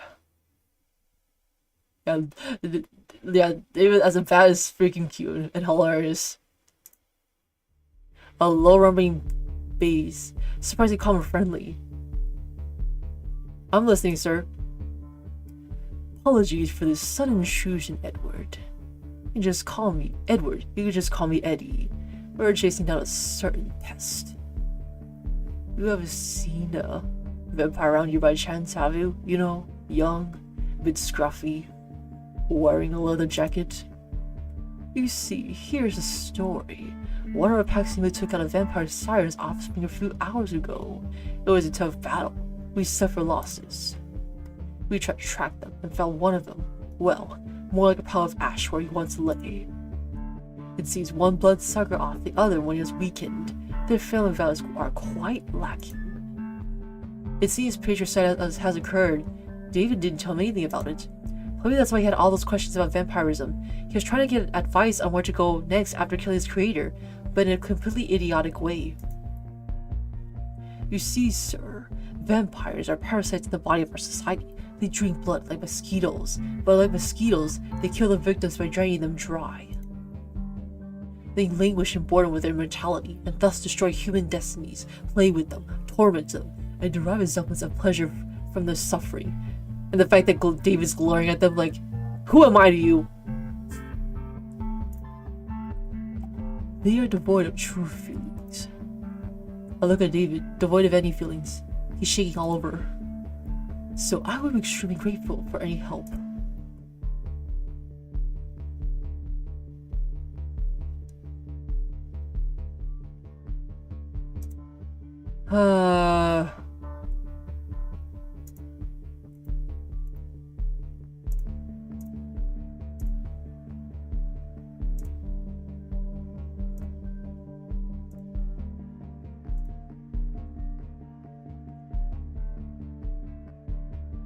Don't give it away. That bastard threatened me 5 minutes ago, but now he's small, trembling, and helpless. He's my bastard! I force a smile and say I haven't seen anything. Quiet, peaceful night. Eddie examines me closely. He's probably catching a faint scent of blood, but my calm demeanor throws him off. Strange. Well, okay, if he shows up, just give a whistle. We won't far away from here. Good night, sir. The werewolf goes off to his apartment and goes to his important wolf business. David calls out of his hiding spot. You could have turned me in. He stares into my eyes as if trying to peer into my soul and understand what it's made of. And that would have been the sensible decision. But I'm glad you're not one of those sensible ones. David says this with genuine relief in his voice. He's grateful to me and now doesn't quite know what to do with that gratitude. He clears his throat awkwardly. So, what's the answer to my question? What would you do if you were a vampire? His gaze reminds me of a lost fighting dog. Without a master, he's restless and can't find his place. What advice he picked, may the Lord help him.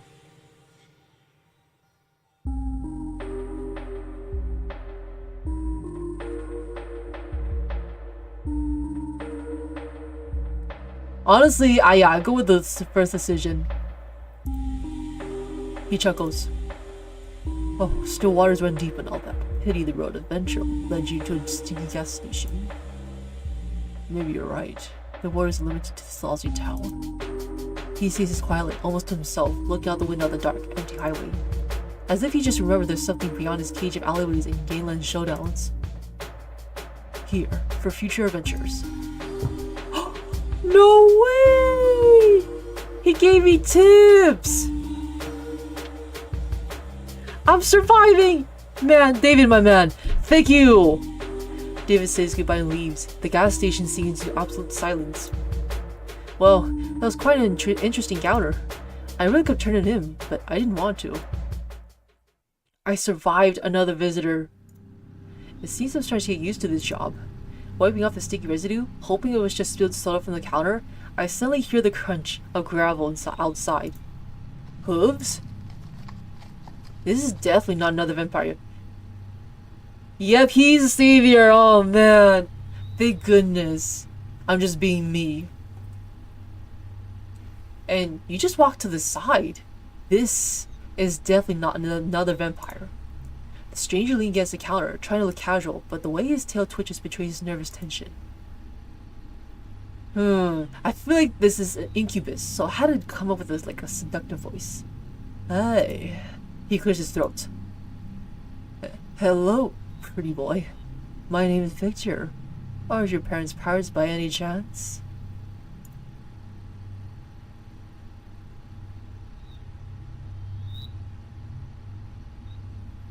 No, sir, my parents are not pirates. I can almost read in his eyes. So many times and it's still stumbling. Oh! He's an awkward incubus! He's socially awkward, like me! I'm glad I'm not the only one. He reasons, fits, and starts and forces a nervous, trembling smile. It's very surprising that they aren't pirates, because you are a real gem, sir. You illuminate this dirty gas station with your glow. And another customer rizzes me again. Oh wait, speaking of being rizzed by a customer, I actually got rizzed by a customer one time.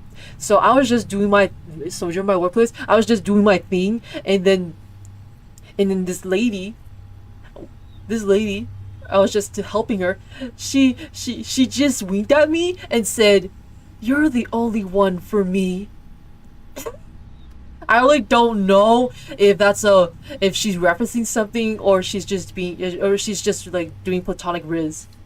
Bob, he's just in his manager room or in the restroom, just doing his manager duties, I suppose.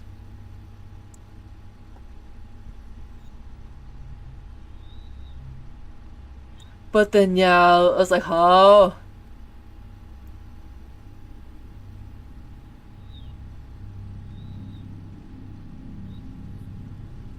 But that was pretty funny.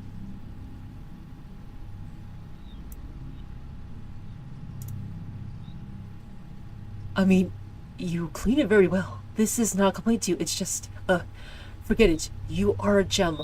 Let's leave it at that. Yeah, absolutely. Awkward smile in response to encourage him. Yeah, keep going, my guy. Keep going, my guy. I gave him a light, hesitant smile. It's a bit awkward and a bit forced, but undoubtedly encouraging. Victor awkwardly smiles back, wagging his tail a little. He's incredibly happy that he didn't start exit ritual or didn't call security, though. There's probably none anyway. Or worst of all, the security of his establishment is my responsibility. It's pretty late. Then his smile gradually fades and looks away nervously. May I ask a question? His face is burning. Victor takes another deep, frantic breath. His stomach is growling so horribly. I hope the guy is okay. Is it really bad? That bad? I mean, is my food technique really that terrible? Oh, I get it. He's trying to do his incubus duties. I mean, it's a great style. I liked it. This might be the best compliment he's ever heard in his life. Probably the only one. You liked it? His voice mixes surprise, disbelief, and a shimmer, and a shy glimmer of joy. I'm glad you like awkwardness because I have plenty of it. You probably noticed. Okay, stop. You make me want to tease you more, man. Stop it. Stop it. Stop. Right off the bat. Is it really written on my face? Actually, I initially chose this tactic to charm you, sir. Of course, everything went according to plan. Oh man, he's a boy failure. He kind of shyly mumbles up to himself. Then he shifts his gaze back to me. Actually, sir, I'm here to inquire. Not my soul, okay? He doesn't get to finish. We have a visitor. She stands next to the counter, clicking her mandibles impatiently. 2 packs of Pepsi, a pack of screaming cheese, and a bag of fairy fingers, darling. By the way, your gas attendant is a real sweetheart. It's frightening to imagine what an invisible colleague looks like. He hasn't even bothered to say hello. Wait. I have an invisible colleague? And hurry up, I need to rush. I have a lot of work waiting for me today. I've started to pack the order at the same time. This incubus awkwardly tries to hit on the lady, and I thought we had something special. I mean, what do you expect? He's an incubus. He's trying to woo to get the soul. Apparently, the failed Casanova decided to try his luck on a new victim. Well, you seem so busy and cool, ma'am, and you must have a very wonderful job. She starts clicking her mandibles energetically and producing a buzzing sound that vaguely resembles laughter. Wonderful! Oh yes, wonderful! Wonderful for those who don't like to eat, sleep, or see the children grow. Really the best job in all 9 worlds. Speaking of children. Victor barely recovers from her sarcasm when the lady immediately pulls a wallet out of her bag and unfolds it. Over and over again. That's a lot of children. It seemed endless. This is Gugu. He has his father's mandibles. Victor gazes into the abyss, and the abyss gazes back, revealing baby pictures. The seduction attempt has failed. Again. Like any mother, Lady Mantis loved her children and considered it her sacred duty to tell every passing incubus about them. This is Gugu. He's in his rebel phase right now. He pierced his mandibles. Can you imagine? He makes such a racket when he eats. The image of Larva in a biker jacket makes me snort and reminds me of David. And this is Chi-Chi and Gaga. They're still larvae, but already so talented. What talents can larvae have? They just lie there and eat. I do too, though. Wait, don't think about that.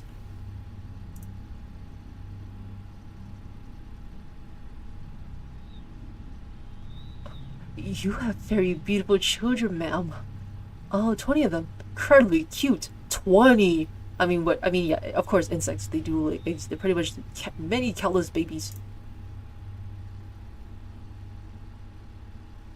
That's just the first wallet. Oh! Help him hand the lady her order. Oh, I got a bit carried away. I really am in a hurry. Here, your money, darling. Victor watches her disappear into the night, then turns to me with a grateful look. Thank you, sir. I couldn't handle 20 more kids. To be honest, I already broke down at the 8th. Yo, same exactly. In this economy, nah. And I thought looking after a cat was hard. The lady left very little in tips. Probably all her money went to her children. Victor suddenly remembers he came here to buy something. However, my visitors rarely recall that. I need a book. Oh, speaking of books, I did stumble upon one earlier. Victor scares my stinky supernatural realm of discount rotten chocolate bars. It's, a guide for, well, you know, succubi and incubi. I can't remember what it's called, but I've definitely heard something about it. Could you take a look? It's definitely not for me. It's from a less experienced friend because I'm, you know, employee of the month in my layer. Whoa, nice! He didn't specify whether he was the worst or the best employee of the month. Well, you know, life force harvesting for dummies or something like that. I hear him mumbling quietly to himself. Such a shame.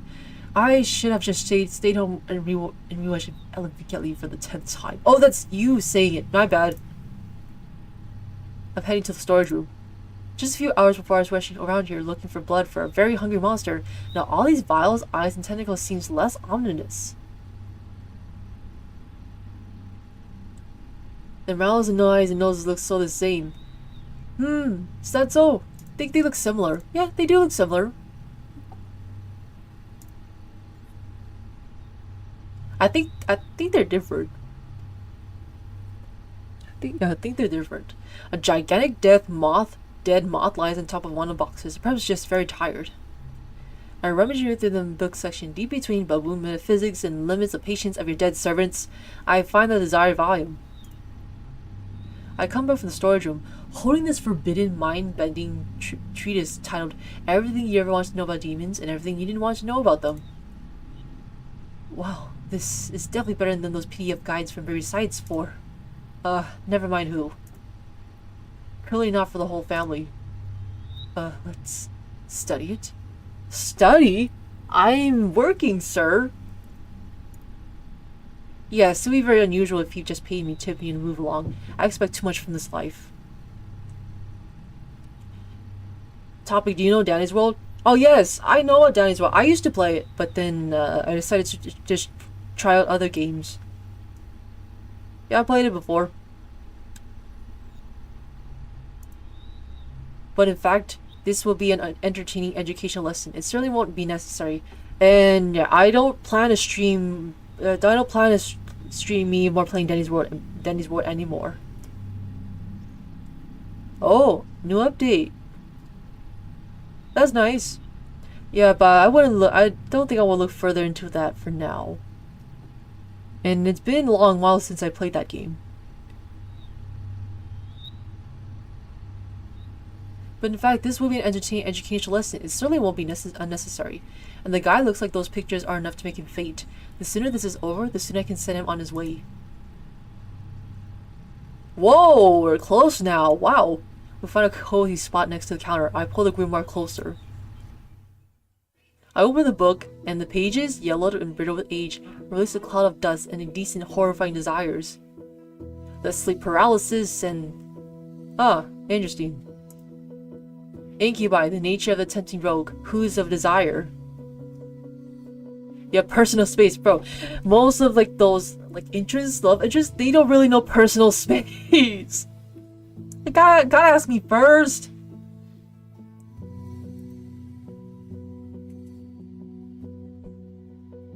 But I don't know. Now this MC's just getting close to. I don't know. Tempting rogues. Oh, that's me. Yes, definitely me. hooves are just like mine. You have no idea how awful they clop, especially on tiles. When you sneak to the fridge at night, the whole house wakes up with you. Everyone thinks there's a big, clumsy cow living in your apartment.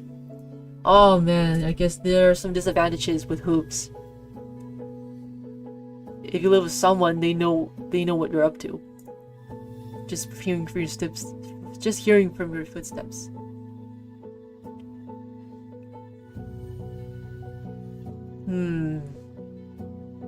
Bro blushing? Yeah, I mean, I'm pretty sure he's hecka nervous. I feel like he's socially awkward like me, and I'm pretty sure he's trying his best to, interact with people. Same here.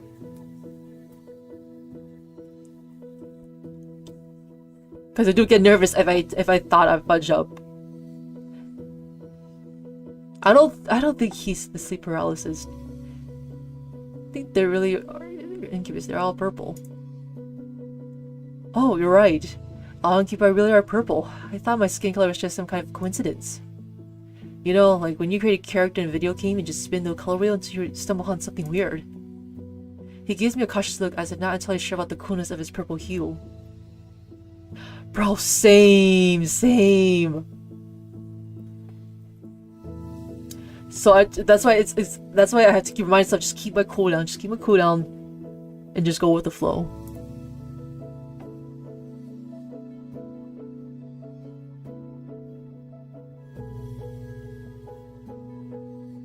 I know what you mean. When I was created, someone else spun the wheel. By the way, I was creating the spore. I don't have no idea what that is, but I'm choosing that. He lets out a quiet, soft chuckle. Spore? Seriously? I know it's a self-deprecating joke, but by the way, it really has an awesome creature maker. I love the mating dances in that game. What do you mean by mating dances? Maybe I should have taken a couple for my profession. And by the way, you can make beautiful creatures in Spore too, even with symmetrical limbs. Is Spore an actual game? I don't remember. It seems like that was a compliment to me. I am very symmetrical. Victor turns his attention back to the book and runs his claw finger down the lines. Okay, if the next page it shows the freaky side, I am gonna freak out. Victor turns his attention back to the book and runs his clawed finger down the lines. Incubi, appreciators of the vibrant hues of the soul, they draw power not from blood or life force, but from the pure, potent energy of mortal emotions. And although a refined bouquet of positive emotions is the preferred ambrosia, what a fancy word. That feels like yeast spores and beast yeast? With no yeast. Oh yeah, it reminds me, oh yeah, spores like those spores in the BC's episode. Yeah, personal space, don't, oh man, I hope he does not ask me to do this with him. A practitioner can also sustain themselves with more coarse, fickle energies of negativity, despair, horror, and humiliation provide a quick, albeit unpleasant rush of power. It's no wonder that now, after an argument with someone in the comments, I feel like I've eaten a few raisins. Judging by the expression on his face, he clearly isn't cut out for horrors and humiliations. His limit is probably arguing on 4chan, also a kind of source of horrors and humiliations, but still, it's a bit different. Oh man. An incubus can, albeit less effectively, form a symbiotic connection by feeding off a single consenting mortal vessel. Raisins! I'm chill with raisins, but I'm fine with the raisins with cookies as well. But with oatmeal raisin cookies, yeah, I'm chill with that. But maybe some other foods with raisins, maybe not. An incubus can abate less effectively. Okay, I think I've read that already. The mortal vessel in turn can absorb some of the power from the incubus, among other things, their mentality. Wow, sounds like a decent deal. I certainly always have plenty of emotions, mostly hatred for the fact that to earn money, you have to work. A whole mountain of raisins for Victor, whatever you called it. What a relief. Oh, wait, not me. What a relief. Just one person. The thought of having to chase after a whole bunch of strangers makes me feel sick.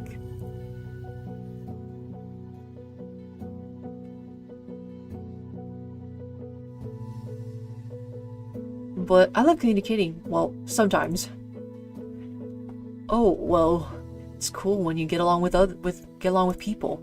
That's what I'm working on. Some people are probably just made for that, and me, well, I'm just me. always feel like I'm saying something wrong. Because I usually do say something wrong. Seems like I'm doing it right now too. You're fine, man. You're fine. So, yeah. Getting attached to one person you don't have to try to constantly impress strangers. That's just a dream. Victor flips to the grim while reading the chapter titles. Techniques of rogue seduction. Juicy emotional juices. Oh, thank goodness they don't display the pages. I would have freaked out. I would have freaked out so hard. Using lascivious what? Lascivious energies for... Oh my gosh, what are these words? Energies for thaumaturgical purposes? I don't even want to know. Me neither, man. Me neither. I just not want to starve without energy and maybe pay my rent. I don't need to be the lusty cousin of Doctor Strange. His finger flying jabs at the random title somewhere in the middle. Love letters. It seems completely ironically outdated, especially that part about carrier pigeon colors. Juicy emotional juices. We're now back to the stupid mind pages. Oh no! Oh man, our minds are back to the gutter right now. Darn it!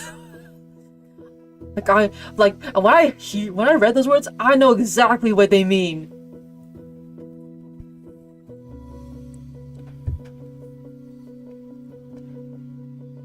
Love letters? Who writes love letters anymore?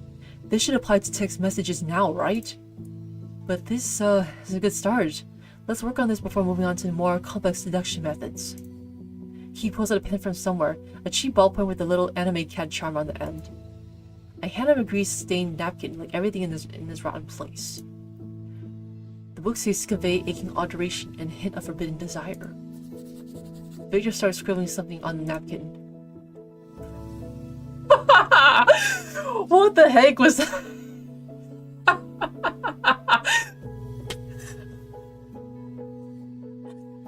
That was golden.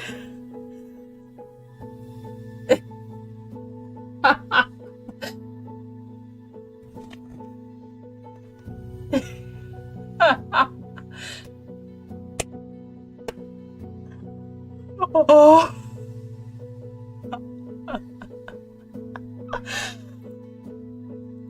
That was so freaking funny. Oh my gosh.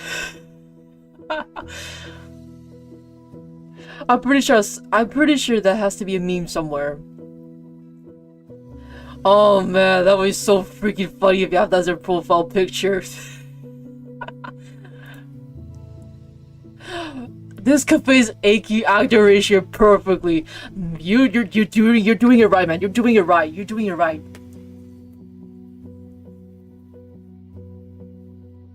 I'm just saying the way to a person's heart is to make them laugh, you know? Another method. Really? You think so? Thanks.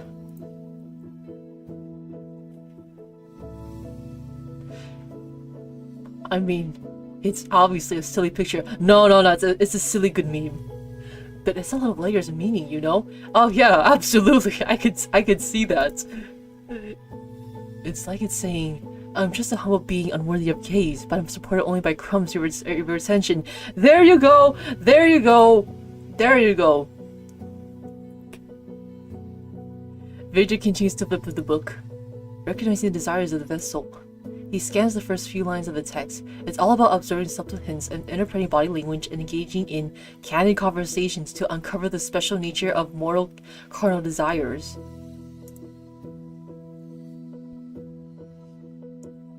He glances at me. What does Vessel A want? To survive?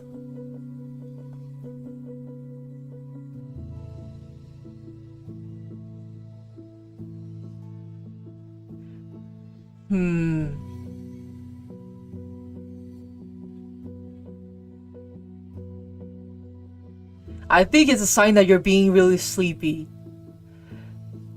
If you need to hit the park, just hit the park. The vessel wants a simple human sofa and cuddles on it. I think I prefer this one. He furrows his brows sympathetically. I see a shell of his own lonely soy-jack meme illuminated existence in there. Yeah, I feel I need that. I need that. Yes, I understand. Well, there's a chapter on how to ease someone's anxiety. Sometimes conversations help too. Not like proper therapy, I suppose, but still. Not that I know anything about proper therapy. In any case, one can always become a source of relief. A constant, reliable source of relief.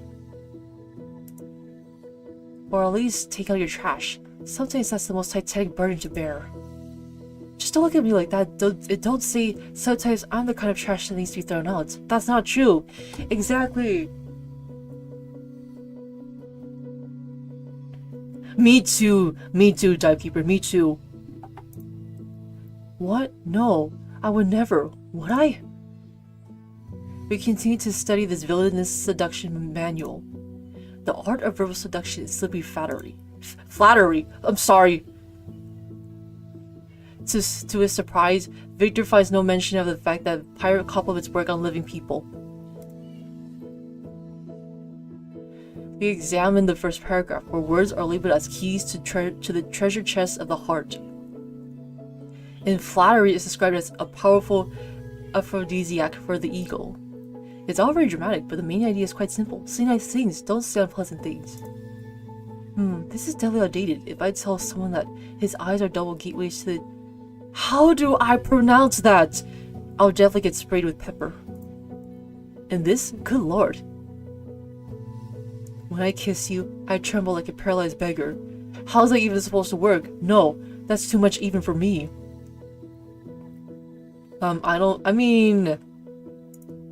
Victor clears his throat. His gaze slides over me, trying to latch onto something particularly attractive about my appearance. You have very elegant ear shape. You think so? I think my hair is hiding the ears.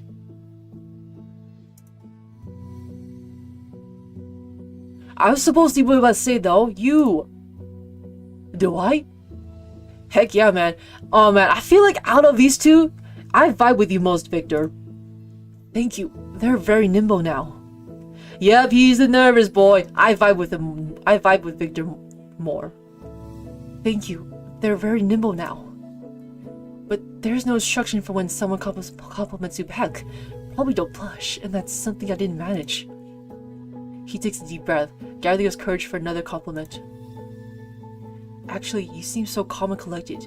You're polite no matter what. Patient. That's an incredibly weird phenomenon. Especially in a pace like this. You have to be incredibly strong to stay so cool under such pressure. Yep, you're alright. This person was struck down by ordinary basic politeness. That says a lot about our society. Smile, that wasn't bad. I mean, he has a point. He smiles gently in response. Despite everything, he starts to relax. He's probably beginning to feel more comfortable around me. And don't jump on me, alright? Don't jump on me! I'm in the middle of work, don't do the freaky with me! Wow! I would have never thought a monster would have to struggle with discomfort from interacting with a mortal soul, and not the other way around. Another chapter, hand-holding! This would have been a good meme reference. How to be a mirror? I didn't know we could change. Oh, it's metaphorical.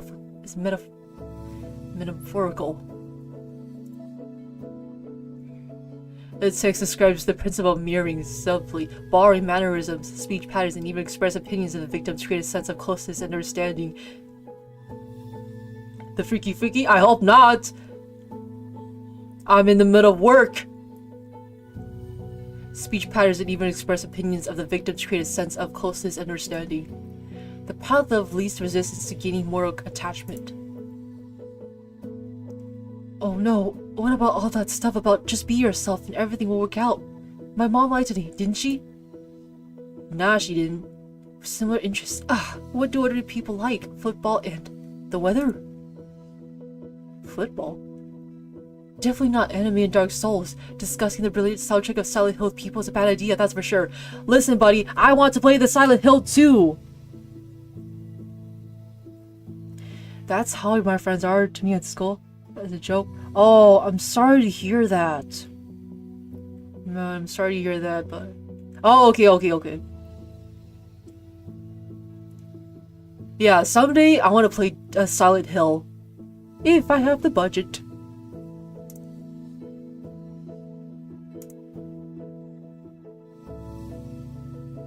Dark Souls. I've heard of that game before. I might take a look another time. Alright, practice. The book says that practice is the key to success. Victor lifts his gaze to me. Play along with me, please, like we just met. Just don't jump on me, okay? Beautiful mortal soul, I have appeared to you and have dreamed so many times, but I finally decided to find you reality. I won't let you go so easily again. Are we socializing or are we raising each other up, flirting with each other? Even though words aren't the best or the most elegant, there's something so supernatural about them. I still begin to feel pull, but I know he's trying. Oh no, it's not, no, you're good. A shiver runs down my spine.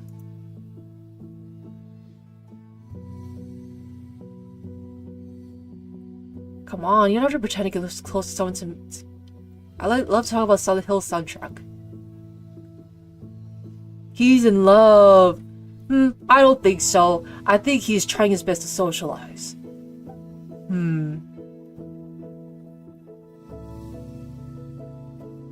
So yeah, Silent Hill soundtrack. I haven't played that game before. Victor's carefully crafted seductive expression shatters into pieces. His eyes widen, he winks several times, and his gaze ignites with pure delight. You really want to talk about Akira Yamaoka's industrial soundscapes? I'm curious about it. I've never played Silent Hill before, but I want to play it someday. And how they create an all-encompassing sense of psychological horror that reflects the protagonist's inner turmoil. Because, I mean, the use of trip-hop elements in the Silent Hill 3 soundtrack is criminally underrated. Criminally.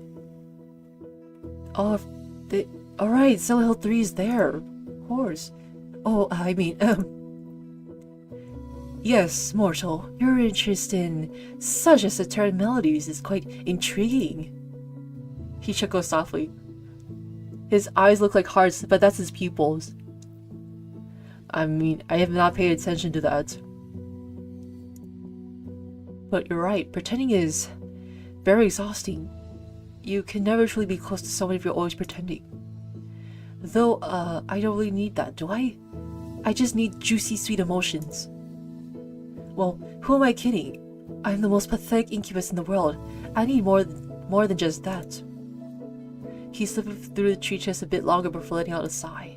His stomach growls again. It seems he could use an emotional snack. I think we covered all the important stuff. I suppose it's time to wrap things up. He starts to rise from the floor.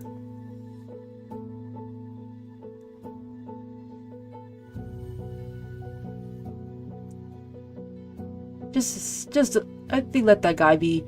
He needs to eat. Juicy, sweet emotions, that's enough. Don't put your mind in the gutter. I don't think he meant it. He meant in that way. I don't think he meant in that way.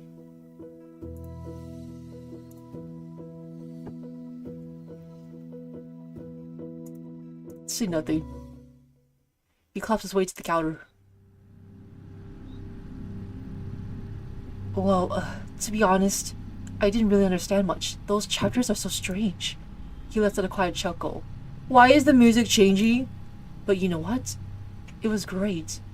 I haven't had this much fun in a while.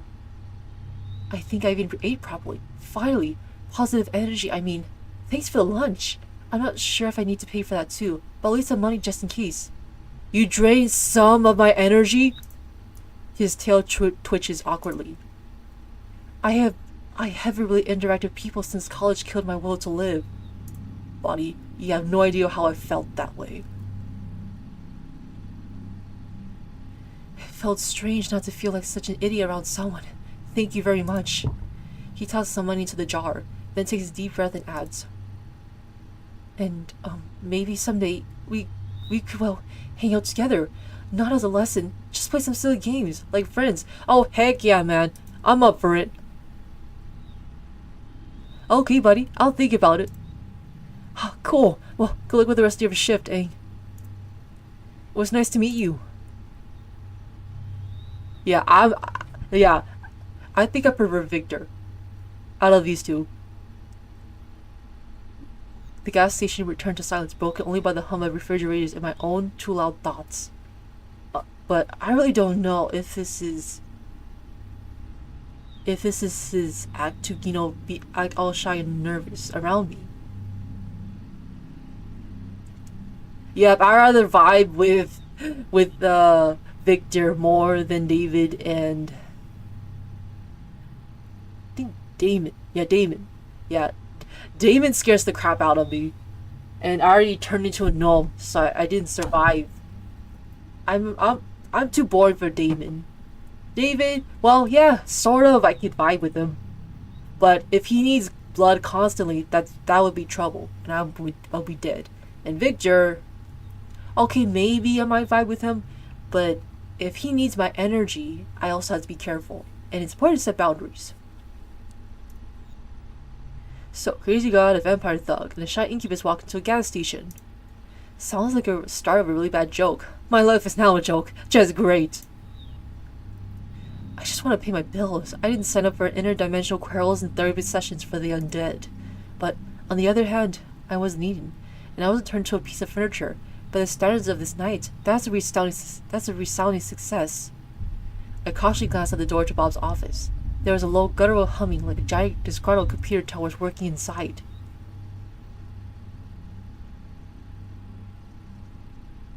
Oh no! Is it by the light? Oh man. The clock on the wall indicated it was the end of my shift. Finally, I'm clocking out, getting the frick out of here. With a heavy sigh of relief, I began closing up the place. Finally, I picked up Lorraine, walked to the front door, inserted the key into the lock, and I was about to turn it when suddenly... Organism! I jumped in place, nearly dropping everything. Acceptable organism. You have shown potential. However, potential without full realization is nothing but cosmic dust on my appendages. Bob, try harder, and maybe one day you will earn the right to behold the manager's restroom. Safe journey to a human refuge. What a relief. Oh, thank gosh, I survived. Yep, that's Bob. He vanished as slowly as he had appeared, leaving nothing but ringing silence behind. I stood for a few seconds, processing what I've heard. Then I slowly turned the key in the lock. Click. First shift completed. I survived. I am survivor. I'm gonna get her. I'm not gonna stop. I'm gonna work harder. And now I can do anything, which means... Return to the store to Bob? A romantic evening awaits you? What? And since when do I have Victor's phone number? Okay, this is getting interesting. This is getting interesting. Honestly, I'd rather vibe with Victor, but I want to go home. No. I have enough adventures for one day. The bus arrived surprisingly quickly. I climbed to the half-empty cabin and collapsed onto a seat by the window.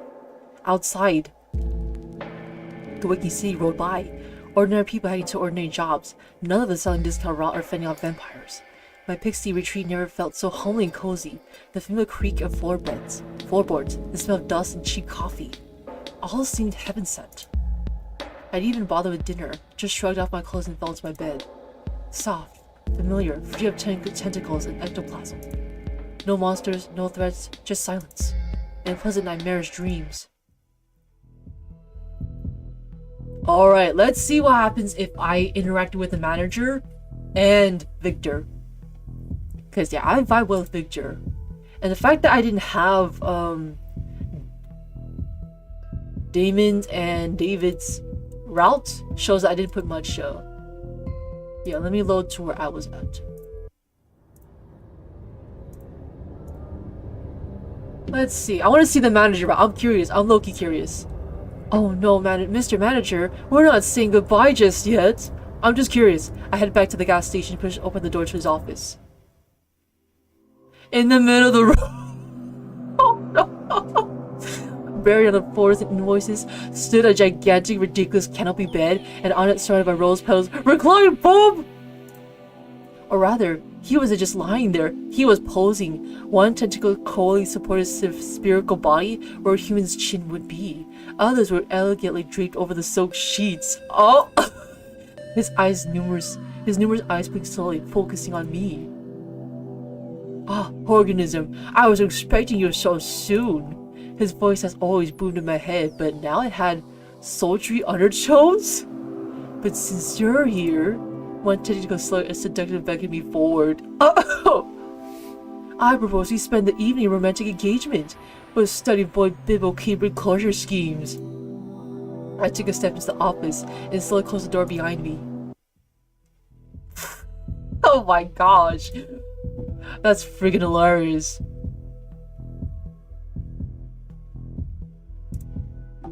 Okay, now let me see Victor's route. Okay, interesting. Somehow I seduced the manager. Alright, Victor! My man, Victor, my man. Victor promises to come faster than the wind. True to his word, when his car pulls into the parking lot, he nearly knocks over a trash bin. My bad! It's an old, well-maintained car. Clearly inherited from his grandfather. Inside, it's warm and smells nice. His apartment is exactly as I imagined. A bit cluttered, but cozy. And soon, I get humiliated by the very first boss.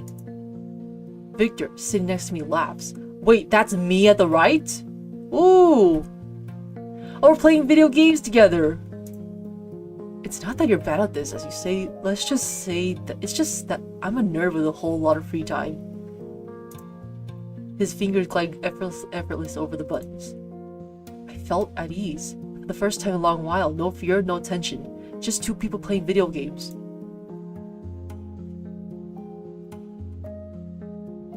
Okay, let's see what happens if I lean onto his shoulder.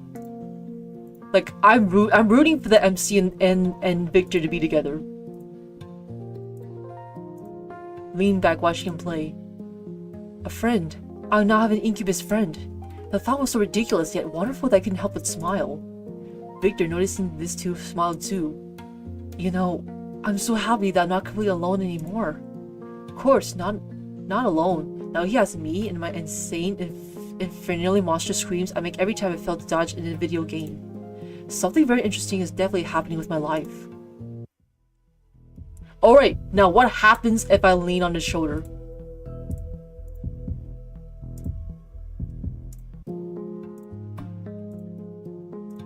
Rest my head on his shoulder. Ho ho ho! He freezes for a second, and the blush appears on his violet cheeks. He coughs awkwardly but doesn't pull away. Instead, he gently leans his head towards mine.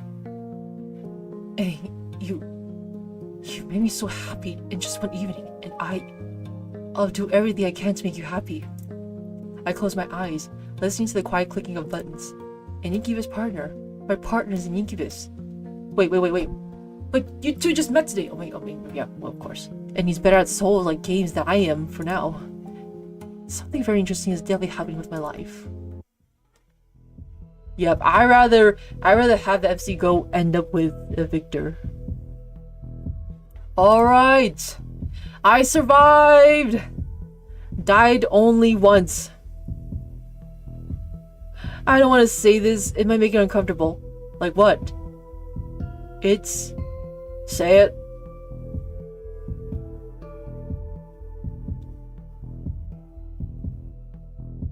Or if you don't want to, if you're not comfortable saying it, you don't have to force yourself.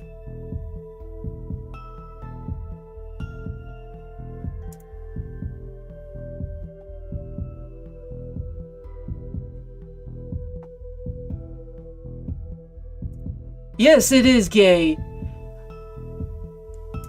A happy gay ending.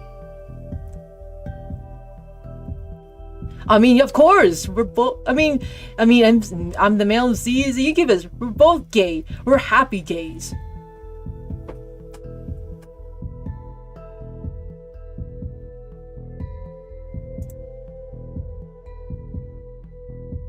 And now, Now I have a happy gay ending. Let's go! Alright. I'll stop there and call it a day. Seems like I finished the game.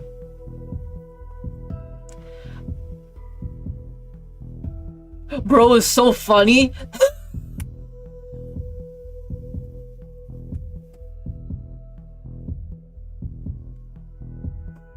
Hey.